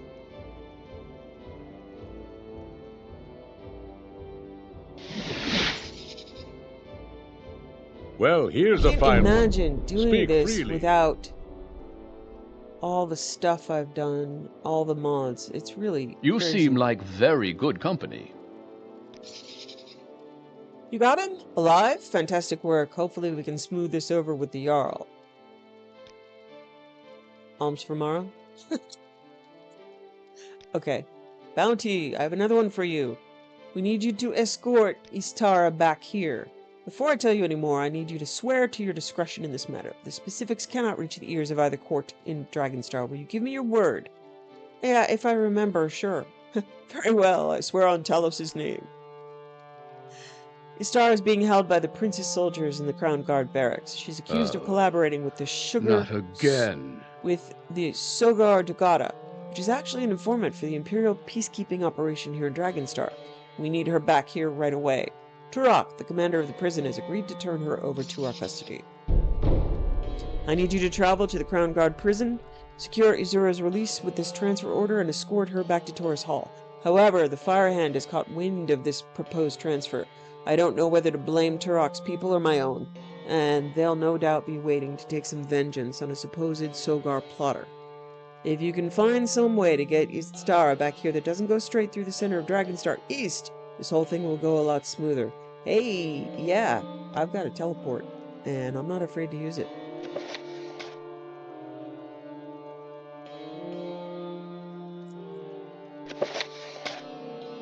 Order of Rislav Orens, Imperial Magistrate of the Reach and under the authority of the Ruby Throne, let it be known that the bearer of this document is an agent of Imperial justice, and that the prisoner, Istara, is to be released into their custody.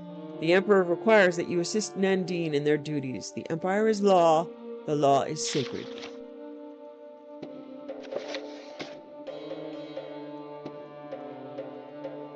Okay, we're back to the Reach Mage's Alchemy sample. Kraken Bond, Widow's Kiss, Powder.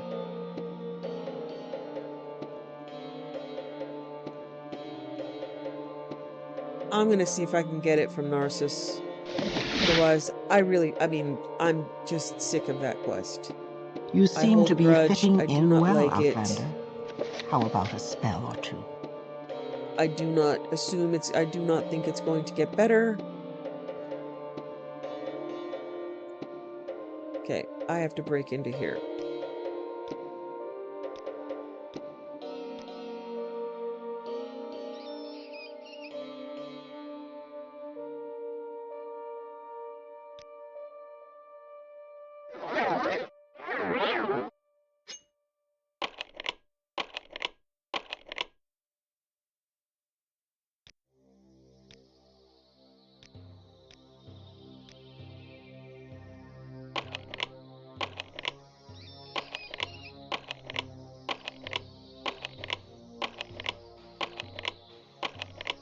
Wow.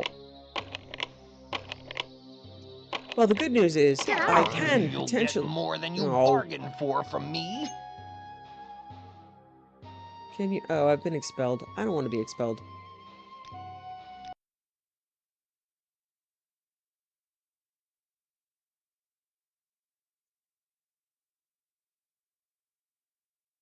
Okay, so I'm going to pick the lock and then refresh my nefarious deeds before attempting to open the door, I'd say. Let's see if that works. Other than that, I'm not all that invested. You'll get more than you bargained I for was- from me. I was hiding, I swear.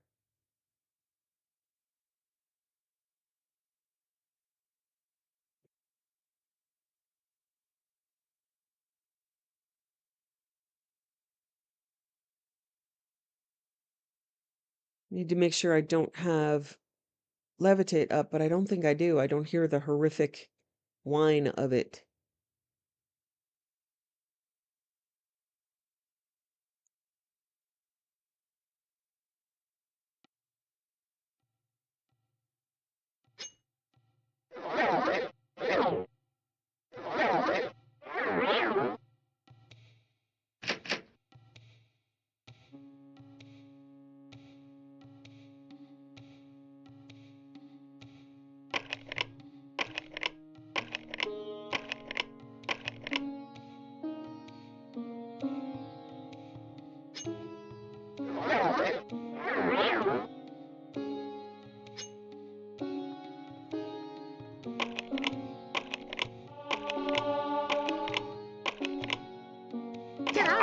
You'll get more than you bargained for from me.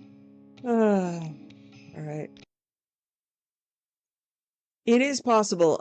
My sneak did increase. It looks like I just need to get this done before my spell wears off. I have to pay more attention to that.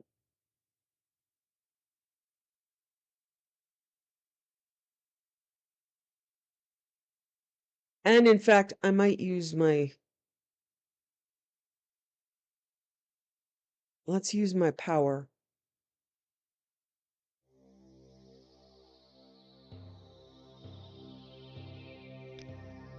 Master key. You'll get more than you bargained for from me. You know what? I officially do not care.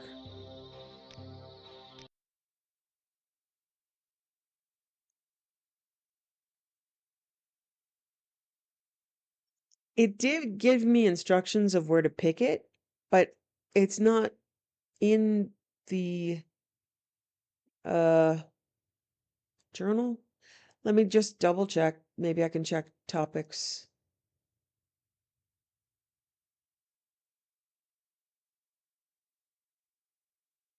Okay. You know I'm going to try one more time. Say I don't care.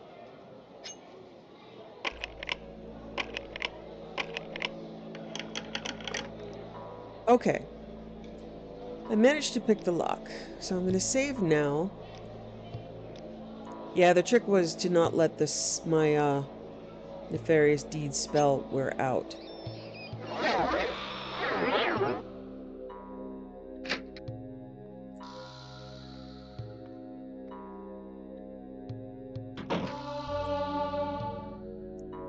Good skooma pipe?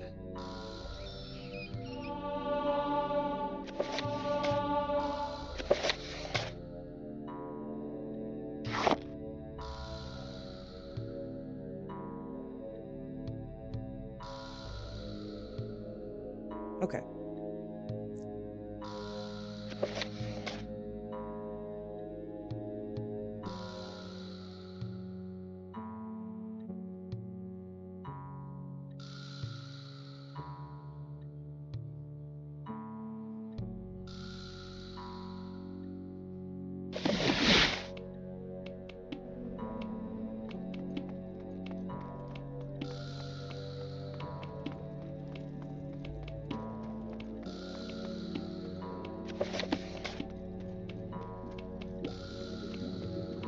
Well, I find myself in pleasant company. Please share your thoughts.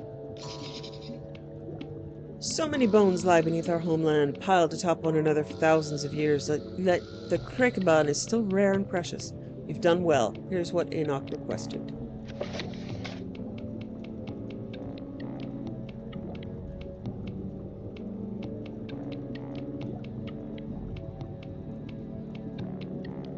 Enoch.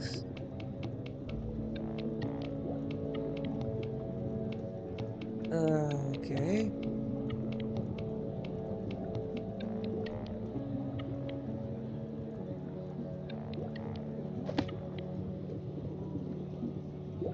Okay, it has to be close, right?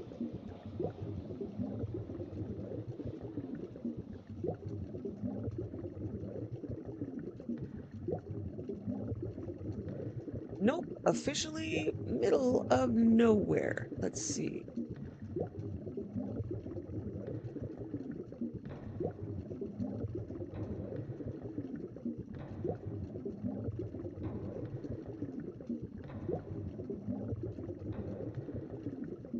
Where is...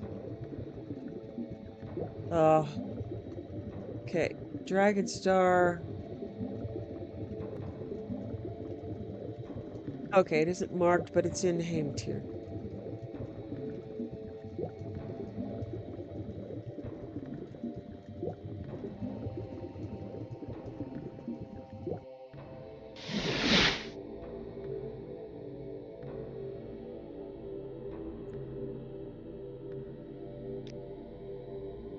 To restore my personality.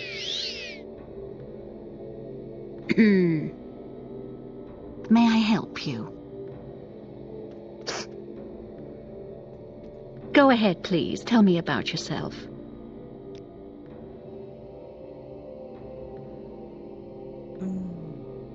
Aurelia.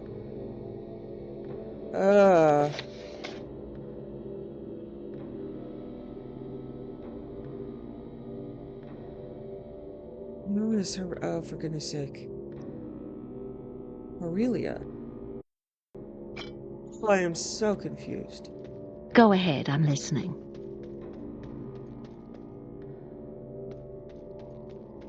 Do you need something? Let's see if I can find Aurelia. I am going to take a moment to appreciate the snow. Oh, that is pretty. Okay. Aurelia is in the Dragonstar Guild of Mages. These are still marked steel. I like what I see. I must say, I find you most interesting right now. Please, go ahead. The pleasure is all mine. Wow, this smells potent. Freshly made? And you saw the shaman in action? Oh, tell me more. Okay, color me jealous. I'm impressed.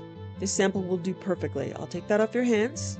Here, one good turn deserves another. 2 quality fortify willpower. And Direrum Direnis. I have no more duties for you. Speak to Aranthor downstairs.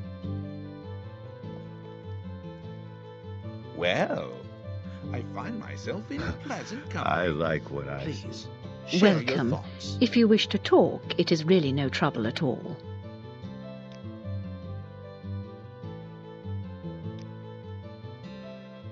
You're done helping Aurelia? I confess. No, never mind. Good work, associate. Now something for you to do? Perhaps you can help me whip this guild into something a bit more like its glory days. Poor Brielle is doing all the housekeeping around here because her fellow apprentice, Duncan, has gone gallivanting. Fine enough sorcerer, but a bit of a wastrel. He's an outsider like you, so his travel papers give him free range of the town. Likes to flaunt it by drinking in the taverns on the far side of the wall. I need you to find him. I'm sure Brielle Altier can tell you where he's got to this time. Okay. Yeah, you didn't think I was going to finish that quest. I didn't think I was going to finish that quest. Skaal test of strength. Hartfang would like me to travel to Lake Fjalding and speak with Korst Windeye. Wind Eye will tell me more about what I'm required to do. I should be able to find him on the southern side of the lake.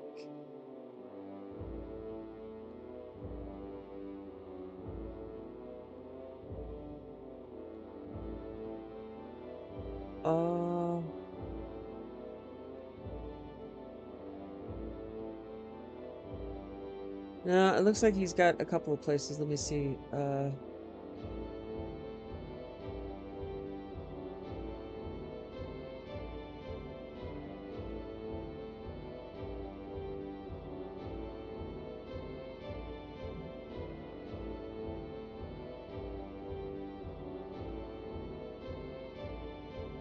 Lake Fielding, speak to Court. Okay.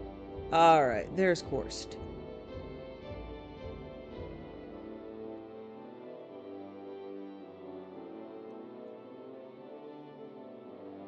I'm not really impressed with Solstheim either.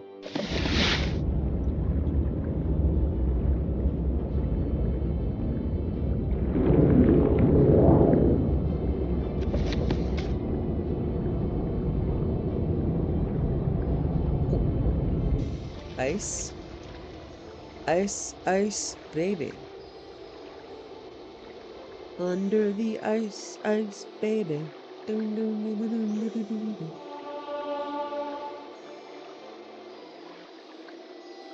Dererum Derenus.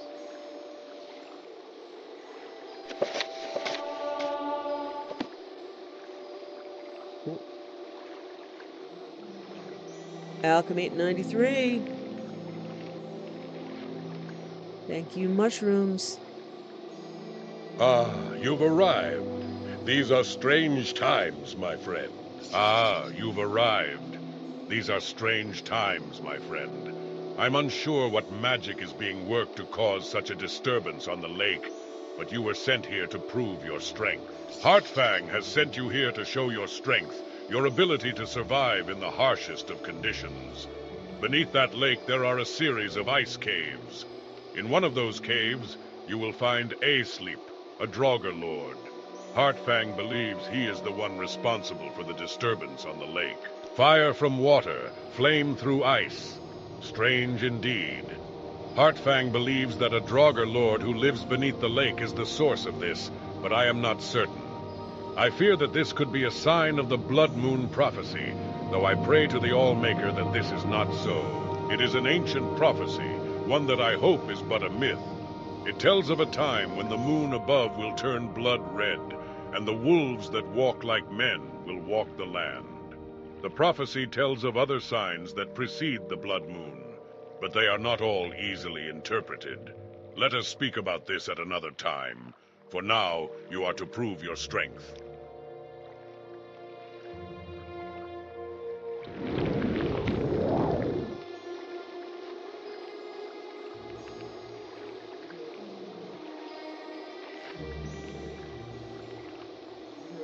Wow, you are some serious derp. What are you? Nasty. Ew, it's a horker. Oh, not good. I like the new models. Yeah. Looks like a above ground dolphin with its snout ripped off. Okay, let's go dive into the nasty.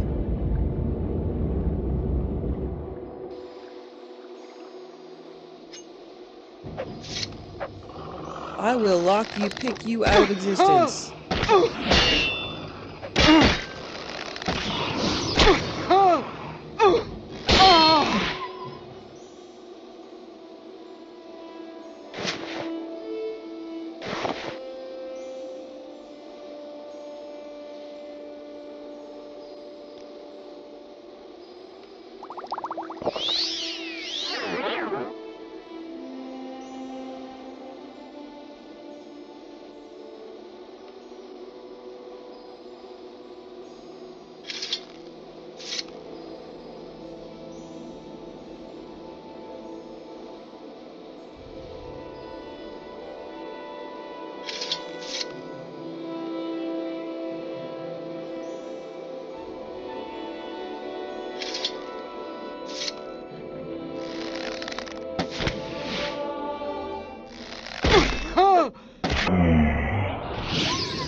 do like the Draugr models here. They're one of the most dynamic.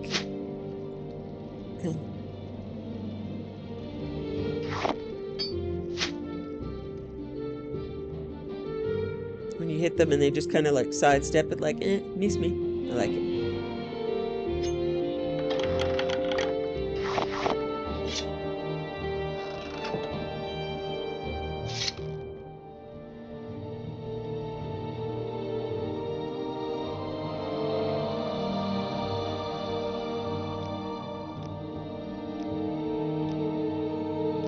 They're also good at kicking. Not many things kick.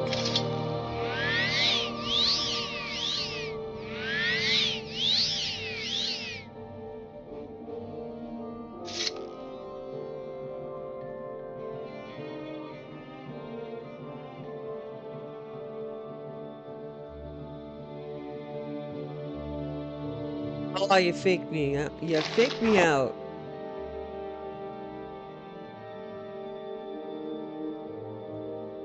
Oh, I hate these maps. Oh, no, I faked me out. It's right here. And I missed it. Good job.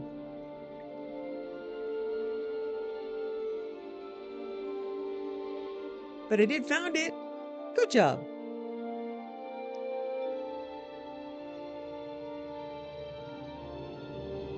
Okay, this is Soul's time, so I'm going to, kind of prepare. Hopefully over-prepare, but...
Foolish to enter this place, but I sense a bit of wisdom in you.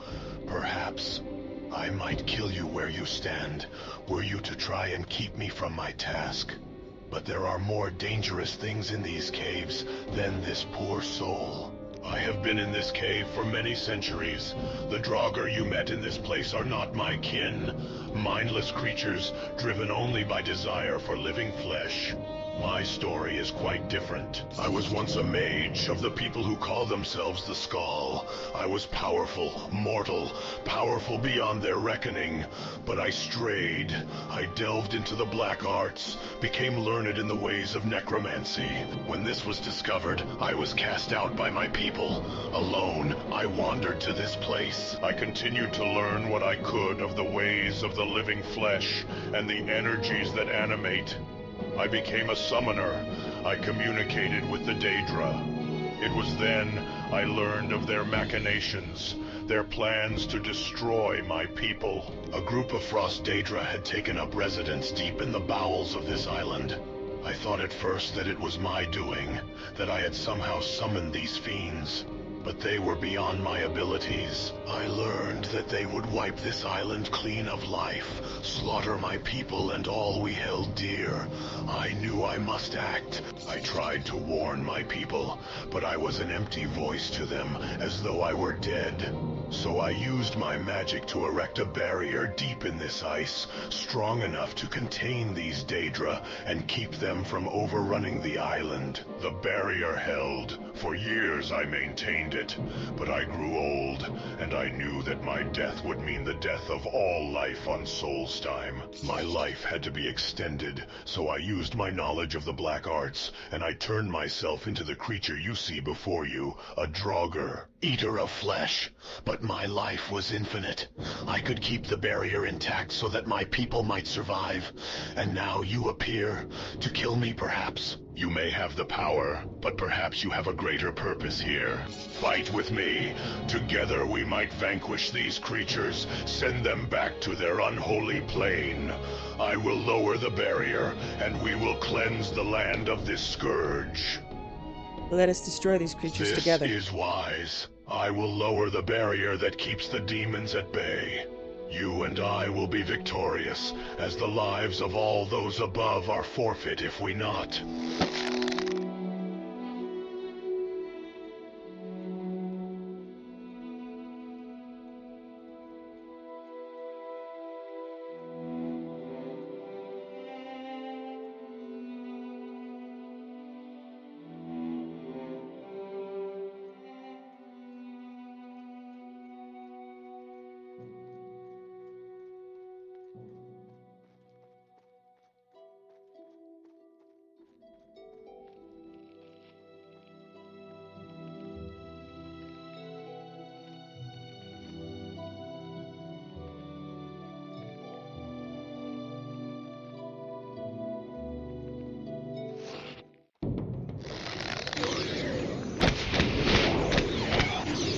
She does not trust the thing that's with her. Like, it didn't have to stop attacking.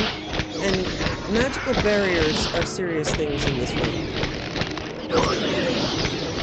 She expects it to turn on her, but she's thinking maybe she can talk it into ending its life if its purpose is over. And maybe it'll die along the way, which would be most merciful. Wow. I was half health. How did I die? Okay, this is serious stuff. I have to watch my health better.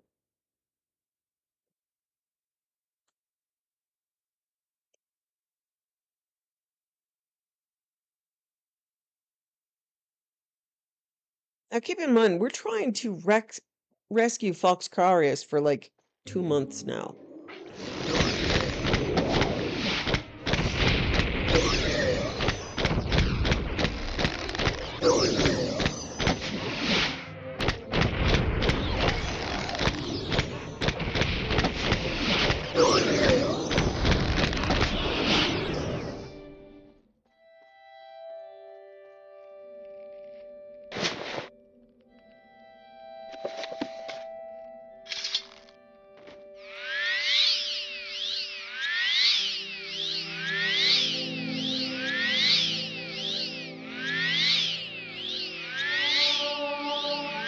So, yeah, that's a 40, level 40. I think he's mostly just resisting magic. So, ideally, this level 40 Draugr will lay down their long life after doing this, because if they are truly benevolent, they will understand that their purpose is over and their life, which they gained by eating flesh, should end here. Or we may have to kill them. Or the Skaal will hate me. And at this point, I hate the Skaal, so... Alright.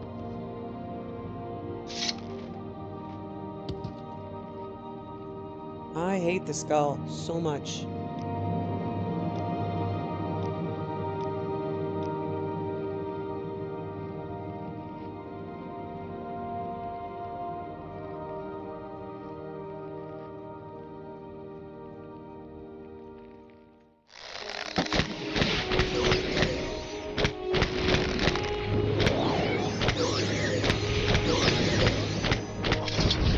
Okay, that's how I died. That's how I died. Okay, it seriously drains your life.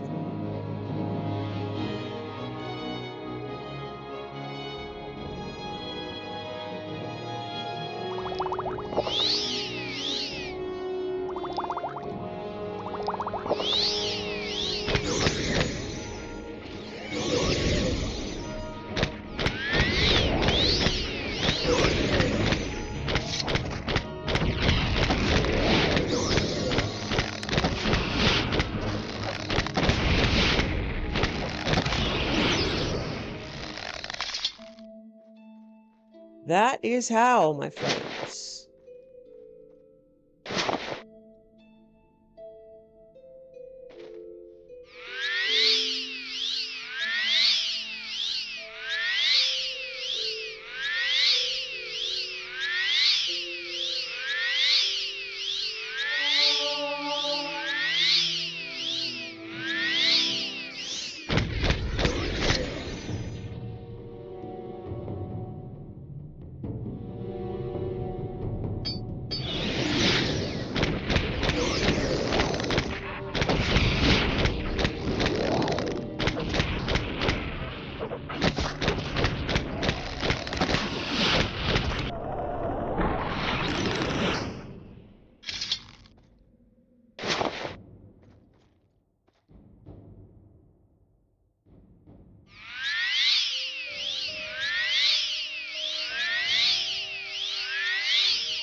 Nice.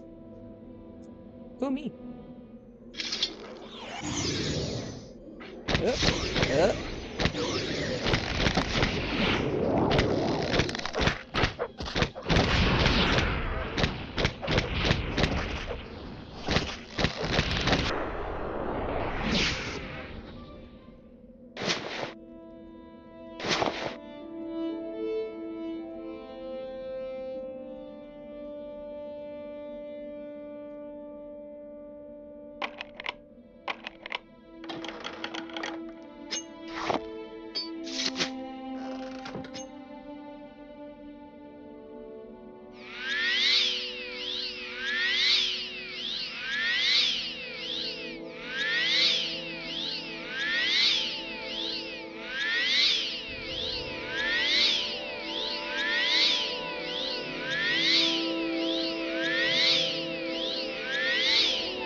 Now there's like stress chewing in dogs. There's stress saving in me.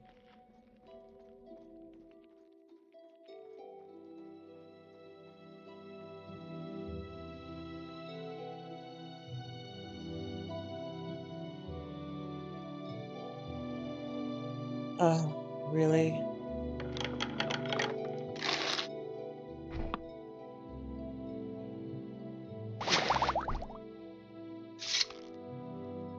Alright, I'm gonna have to figure out where to go from here. Oh, come on, guys. Alright.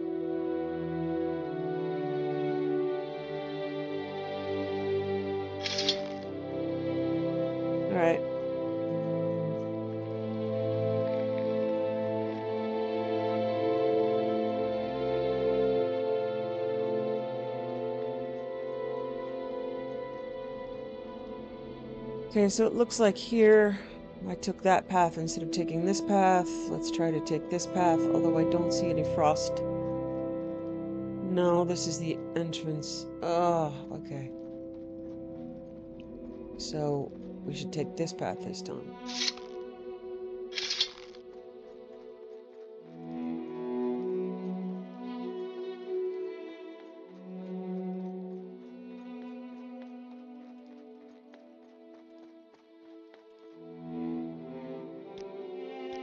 Stress save.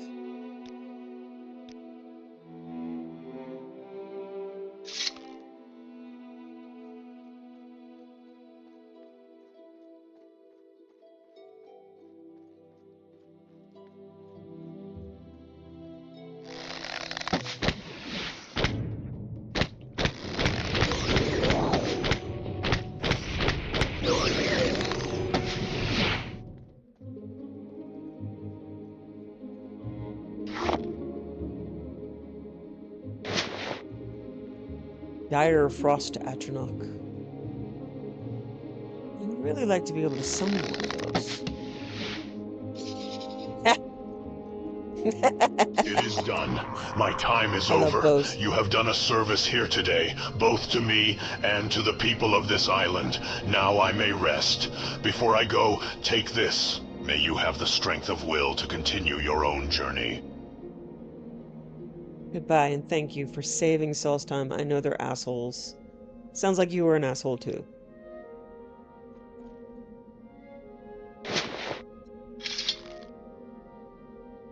So, Islip's ring. Constant effect of Fortify Willpower 10 and Fortify Magicka 75. You know, that's not bad. What am I wearing? Not sure I need it, but I'll check out my gear later. Exquisite Pants of Remedy.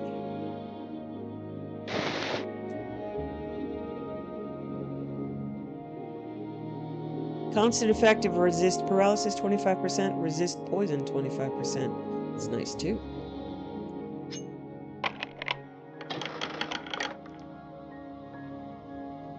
Bread.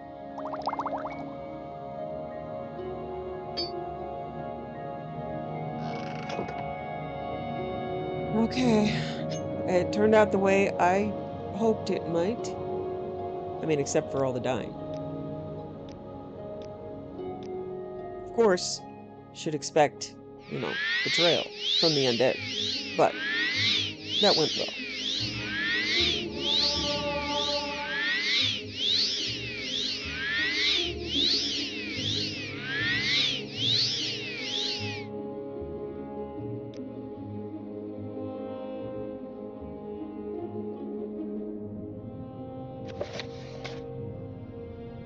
Unless the data fell, Aislip realized his task was finally complete. He was relieved of his undead state. Before he died, he gave me a magical ring. So, I will return to Korst. One would assume that Carius is... Oh. Ooh. Bathtub. Oh, maybe Korst is back on the island. Okay.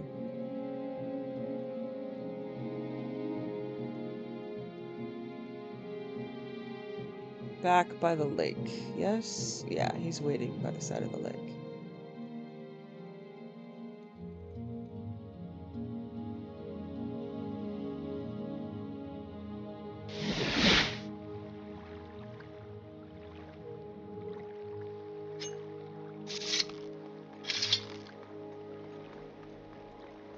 What of Asleep, my friend? You were sent to kill the powerful Draugr and prove your strength to the Skaal. So he is defeated. It seems there was more to that creature than any of us had imagined. You have done well. I, for one, would be proud to call you Skaal. Return now to the Skaal village. I will meet you there in a while. There are matters I must attend to.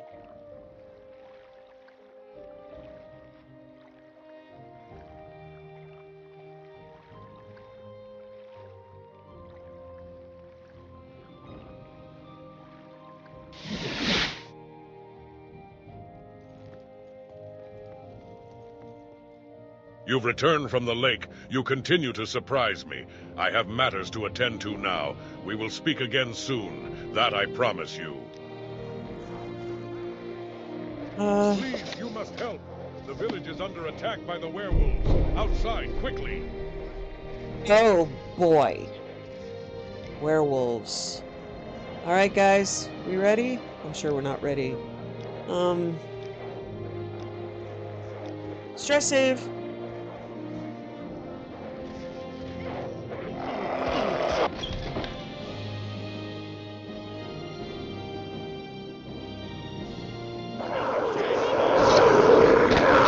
Wow, that is a lot of werewolves.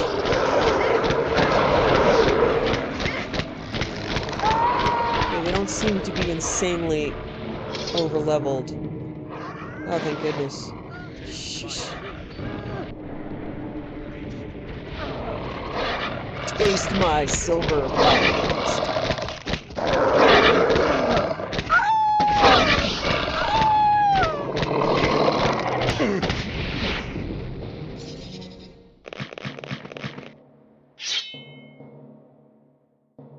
Wow, that's a lot of dead people.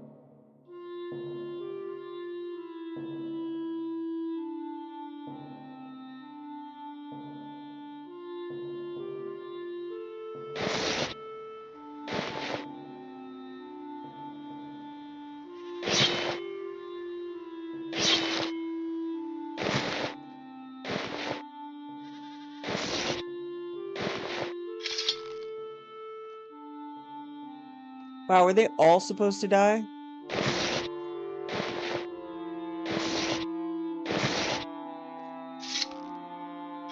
Okay, well, I hate the Skaal, so...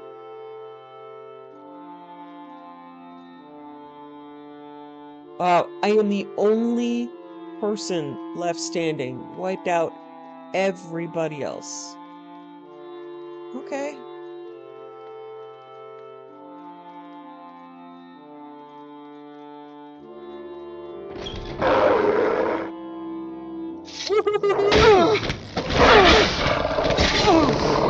Oh, boy. Oh, yeah. I'm dead.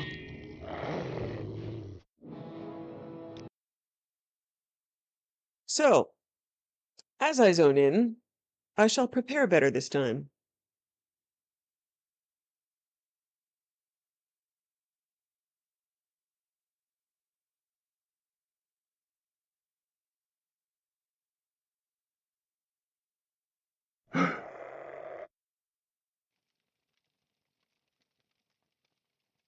Gasp.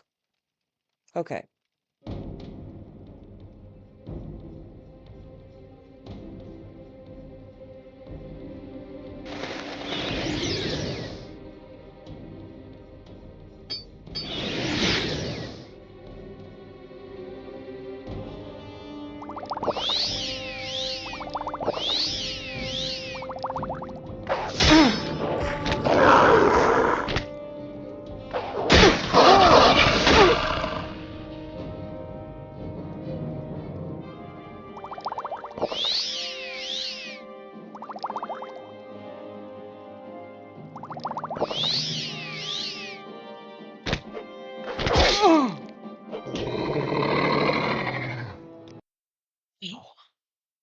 Okay, these guys are nasty. I shall stand back a bit before heading out into the open, and mostly heal.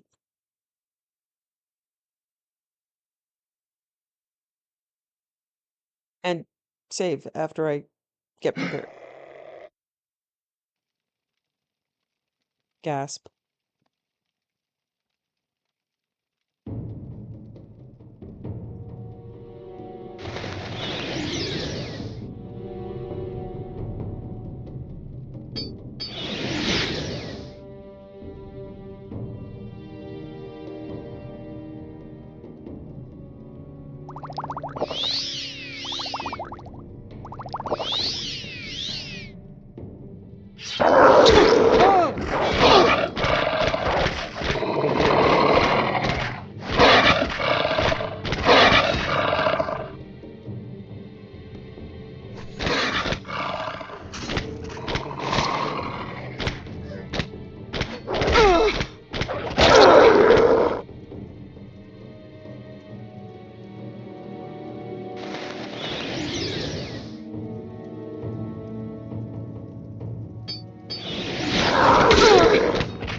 Okay, hey, I got an achievement. I'm not sure I defended anybody because everybody's dead, but hey, it's my throne now, right? Right, you guys?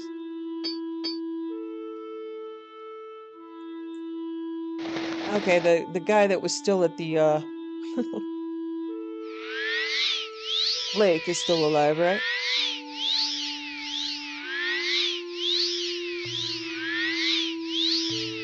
That was rough.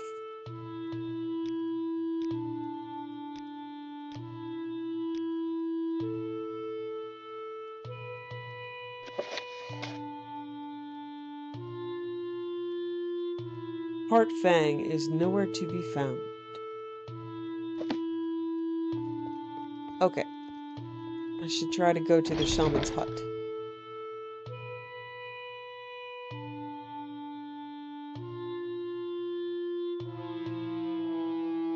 Okay, well, we did hate the Skaal, but most of them are dead now. Oh. You like to Okay. dance close to the fire, don't you? And you don't like to be outside when there are werewolves, do you?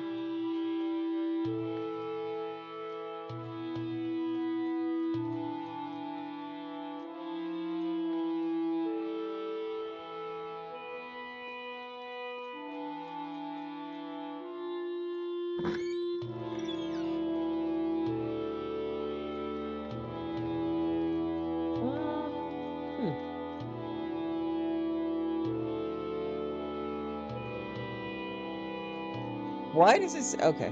That is a weird marking. Okay.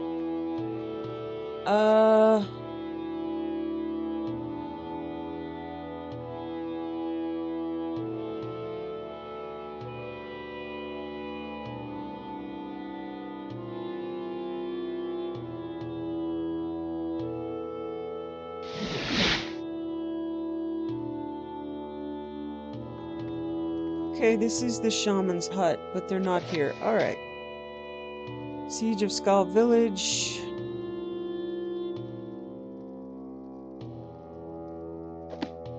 Alright. I'm not quite sure where to go from here, but that's kind of okay. I'm gonna...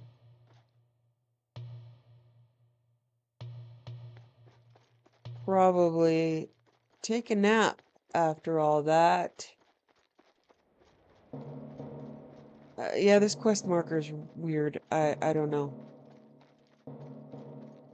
I'm gonna try speaking to You're someone. on your honor. Anyone. The werewolves have been defeated, and Windeye has returned. You should speak with him immediately. Okay.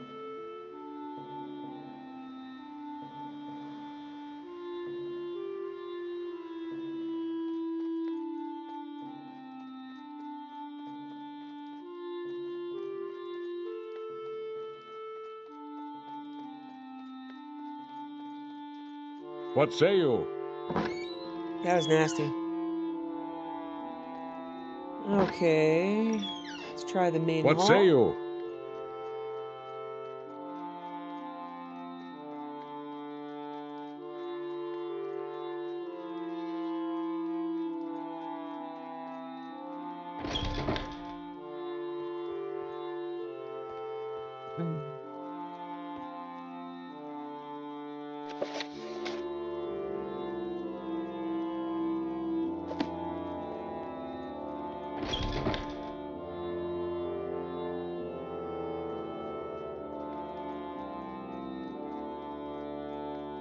Alright, I'm gonna try zoning in one more time to What is it you ask of this Skaal? We are the Skaal.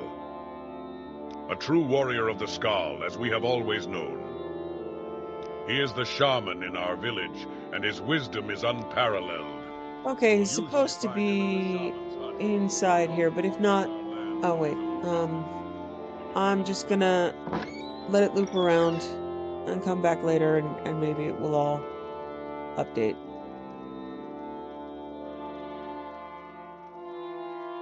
Why are there little sacks of things inside the tub? It's a little weird there, man. Alright, I am getting a nap.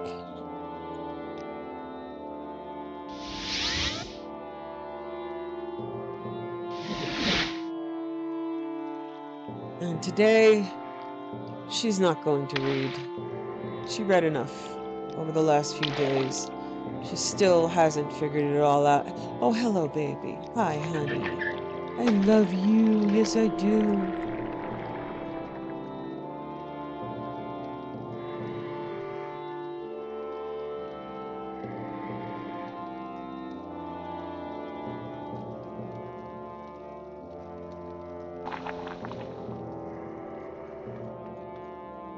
She is just going to put away the book she has already read. Everything about prophecies and Nerevar. She's going to fall into bed in exhaustion.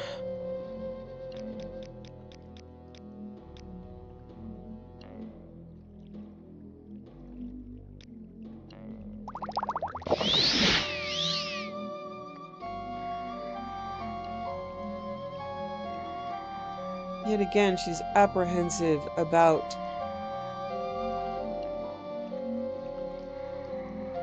praying to a source of magic that she knows is corrupt. For now, she isn't going to activate that magic for a blessing that in reality she no longer needs and was only ceremonial. She is going to contemplate that power still, each morning.